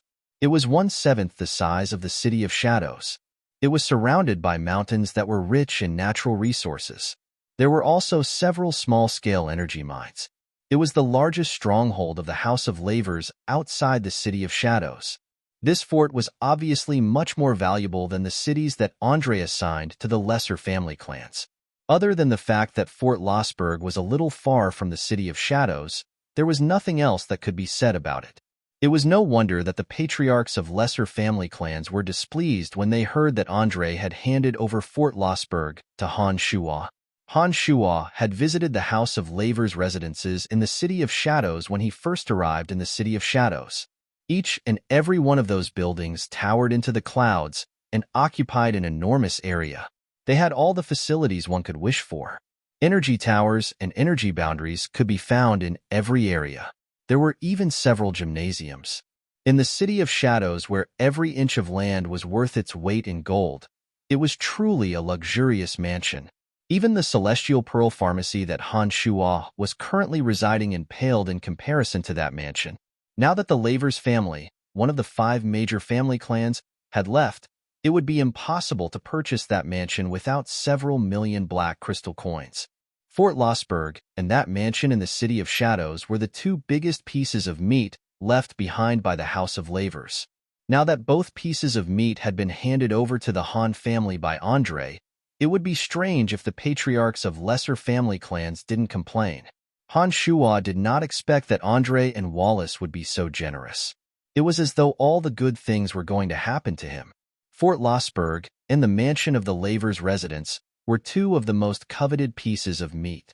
Han Shuo was at a loss as to what to do. He did not understand why the 2 would hand them over to him. The patriarchs of the lesser family clans were still arguing. Andre and Wallace remained unmoved. After a while, seeing that they were still arguing, Wallace let out a soft groan and said in a deep voice, "Brian has made a great contribution to the City of Shadows. He has successfully located the largest God Hunter stronghold and allowed us to deal a heavy blow to the God Hunters. Mirage City and Hushvale City are aware of this. Besides, the Han family is just starting out. It is only natural that we give them some benefits. There is no need to discuss this further." Since Wallace had spoken, even if the patriarchs of lesser family clans were unwilling, they had no choice but to keep quiet. They looked at Han Shuo with gazes filled with jealousy. "Don't be disgruntled. The Han family will not take Fort Lossberg and that mansion for nothing," said Andre smilingly. Andre put on a faint smile and said, "Brian, you've gotten such a great bargain. 1,000,000 black crystal coins is definitely not a small price to pay." "No problem. Even 10,000,000 black crystal coins wouldn't be enough to purchase Fort Lossberg and that mansion." Fort Lossberg, in particular, was a city several times larger than the Lancelot Empire on Profound Continent. Its value to Han Shuo was simply immeasurable. Moreover, with the Celestial Pearl Pharmacy, Han Shuo didn't have to worry about crystal coins. Candide, Emily, Phoebe, Ermite Cotton, and the others were all talented in city management. It was unimaginable how much profit Fort Lossberg could bring to Han Shuo in their hands. "I'm willing to fork out 5,000,000 black crystal coins for Fort Lossberg and that mansion," the patriarch of a small family clan muttered indignantly. "That's settled then. There's no need to discuss this further," shouted Wallace with his brows bunched. All the patriarchs of lesser family clans immediately shut their mouths. Andre cleared his throat to attract the crowd's attention. He put on a faint smile and said, "All right, let's move on to another issue. My elder brother wants someone to fill Avery's vacant position as Chief of Fifth Corps. You can nominate some capable candidates for the position. My elder brother will make the final decision." As soon as Andre said those words, the eyes of the other three major family clans who had not revealed any emotion suddenly lit up. They sat upright and still. It was obvious that they attached great importance to the matter. To the three patriarchs, the position of Chief of Divine Guards in the City of Shadows meant military strength. Compared to the shops, houses, and fortresses left behind by the House of Lavers, they valued the authority and military strength of the Chief of Divine Guards more. The three major family clans had no shortage of fortresses and shops. To them, the shops Andre bestowed upon them were just the icing on the cake. However, every one of the 7 chiefs of Divine Guards in the City of Shadows had the right to command a team of elite Divine Guards. These elite Divine Guards were the forces that they truly cared about. In the City of Shadows, major family clans had the right to recruit Divine Guards. However, the House of Saint would strictly control the number of Divine Guards they could recruit. This was to prevent smaller family clans from outnumbering the House of Saint in terms of quality and quantity. Based on the size of a family clan's business and strength, the number of Divine Guards they could recruit would be strictly controlled. On Elysium, wealth, identity, and status were earned by a family clan's strength. The strength of a family clan was determined by the strength of its military strength. This referred to the number and quality of its Divine Guards. Having 2 chiefs of Divine Guards in a family clan was tantamount to having a new source of military strength. Therefore, when the patriarchs of the 3 family clans heard Andre mention the Fifth Corps, they immediately displayed their desire. The eyes of the patriarchs of the smaller family clans were even brighter. They knew that as long as they had sufficient military strength, it was only a matter of time before they could obtain those shops and houses. All along, the reason why the House of Saint, House of Kinson, House of Lavers, House of Kisa, and House of Buller were able to stand above all the other small family clans was because they controlled the military force of the City of Shadows. The reason why the House of Saint was so far ahead of the other 4 major family clans, other than the number of elite and expert Divine Guards in the family clan, was that the top 3 chiefs of Divine Guards were from the House of Saint. For those small family clans, only when a member of their family clan became a chief of Divine Guards would their family clan be considered as one of the major family clans. For a major family clan, the position of Chief of the Fifth Corps signified that they could advance a step further and become the 2nd largest family clan in the City of Shadows, second only to the House of Saint. For a small family clan, it signified that they could truly become one of the top family clans in the City of Shadows. Those who coveted the position of Chief of the Fifth Corps immediately became restless and excited when they heard that Wallace was looking for someone to take over the position. "Lord Andre, didn't you say that only Avery's head can be taken for this position?" asked a patriarch of a small family clan puzzledly. "Avery has disappeared without a trace. However, the position of Chief of the Fifth Corps cannot be left empty. We need to find someone to replace him. If someone can take Avery's head, we can discuss further," said Andre. These people had been drooling over the position of Chief of the Fifth Corps for a long time. After hearing Andre's words, they immediately started making plans. The people in the hall were whispering to each other and discussing about the vacancy in the Fifth Corps. The patriarchs of the three major family clans could no longer remain calm and collected. They started whispering to their family clansmen. It was obvious that they were very interested in the position of the Fifth Corps. Wallace cleared his throat and in a deep voice he said, "The position of Chief of the Fifth Corps is of great responsibility. The successor must have sufficient strength and talent. Who do you have in mind for this position?" As soon as those words left Wallace's mouth, the crowd in the hall went into an uproar. Many people were recommended in an instant. The patriarchs of the three major family clans didn't utter a single word. The members of their family clans pushed their own family clans up one by one. Han Shuo observed carefully for a moment and discovered that none of them had recommended any outsiders. Almost all of them were from within their own family clans. Each and every one of them revealed their determination to win this position. The people in the hall were discussing fervently. All kinds of people were pushed onto the stage. None of the parties were willing to budge an inch. The situation was in a deadlock. As the voices of discussion grew louder and louder, Wallace put on a rather impatient face and said in a low voice, "The position of Chief of the Fifth Corps is of great responsibility. The successor must be at least a high god. This is the minimum requirement." Upon hearing those words, the mid-gods recommended by the minor family clans were undoubtedly sentenced to death. The patriarchs of the major family clans were startled. They gestured to their family clans, and their family clans began recommending their patriarchs to take over the Fifth Corps. Although there were very few high gods in minor family clans, almost all the patriarchs were high gods. Han Shuo made a rough estimation and found that there were a total of 9 candidates recommended for the position of Chief of the Fifth Corps. All of them were from major family clans. "I think Brian is a good candidate. In the last God Hunter hunt, Brian has proven his ability and strength. I think he is a suitable candidate," said Andre as the crowd paused for a moment. He pushed Han Shuo onto the stage. The patriarchs of the three major family clans bunched their brows. Their eyes started to flicker. The patriarchs of the minor family clans immediately shut their mouths. The hall became quiet in an instant. Andre was from the House of Saint. Did his words mean that he was from the House of Saint? Did Wallace have the same intention? The crowd stared blankly for a moment before they immediately thought of this question. Therefore, many of them became silent. Han Shuo had long known that Andre and Wallace intended for him to take over the Fifth Corps. Therefore, after hearing Andre's words, Han Shuo feigned shock and humbly replied, "Lord Andre is flattering me." Upon hearing those words, Han Shuo shut his mouth. He did not express his interest in the position, nor did he decline. His attitude was worth pondering.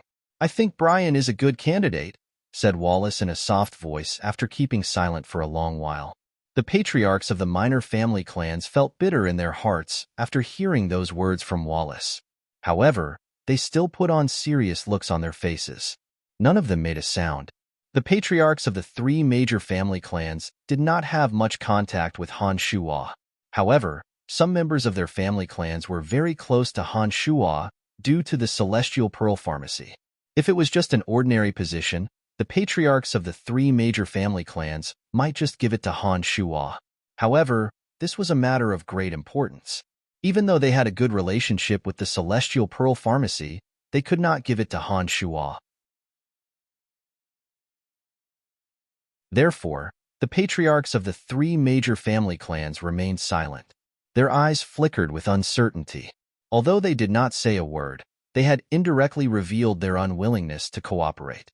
Wallace regarded the patriarchs of the three major family clans very highly. Seeing that the three were not saying a word, he took the initiative to ask for their opinion. "What do the three of you think?" The three exchanged glances with each other. Kinloch of the House of Kisa hesitated for a moment before he said, "Brian is still young and not too familiar with the situation in the City of Shadows. He has just taken over a family clan and has yet to prove his capabilities. Wouldn't it be too much of a leap to take over the Fifth Corps?" The patriarchs of the other two major family clans nodded in agreement after hearing Kinloch's words. They all agreed that Han Shuo needed more tempering. The three were not willing to give up so easily on such an important issue. I see, Wallace softly muttered. He then turned to the patriarchs of the minor family clans and asked, "What do you all think?" Seeing that someone had taken the lead, the others also expressed their agreement with Kinloch. With so many opposing opinions, Wallace couldn't be too obviously biased towards Han Shuwa. After keeping silent for a moment, he suddenly said, "How about this? Let's forget about the matter of Avery. I have another thorny matter on hand.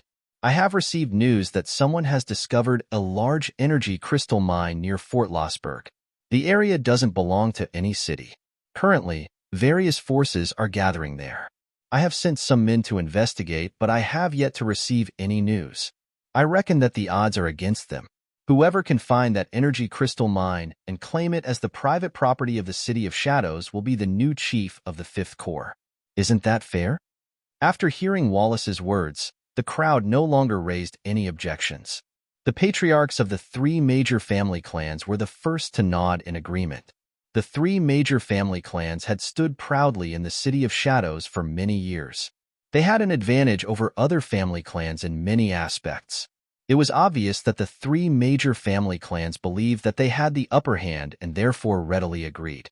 When the patriarchs of the minor family clans and the patriarchs of the three major family clans nodded in agreement, they knew that the matter was pretty much settled and there was no point in objecting. "That's settled then." Wallace made the final decision.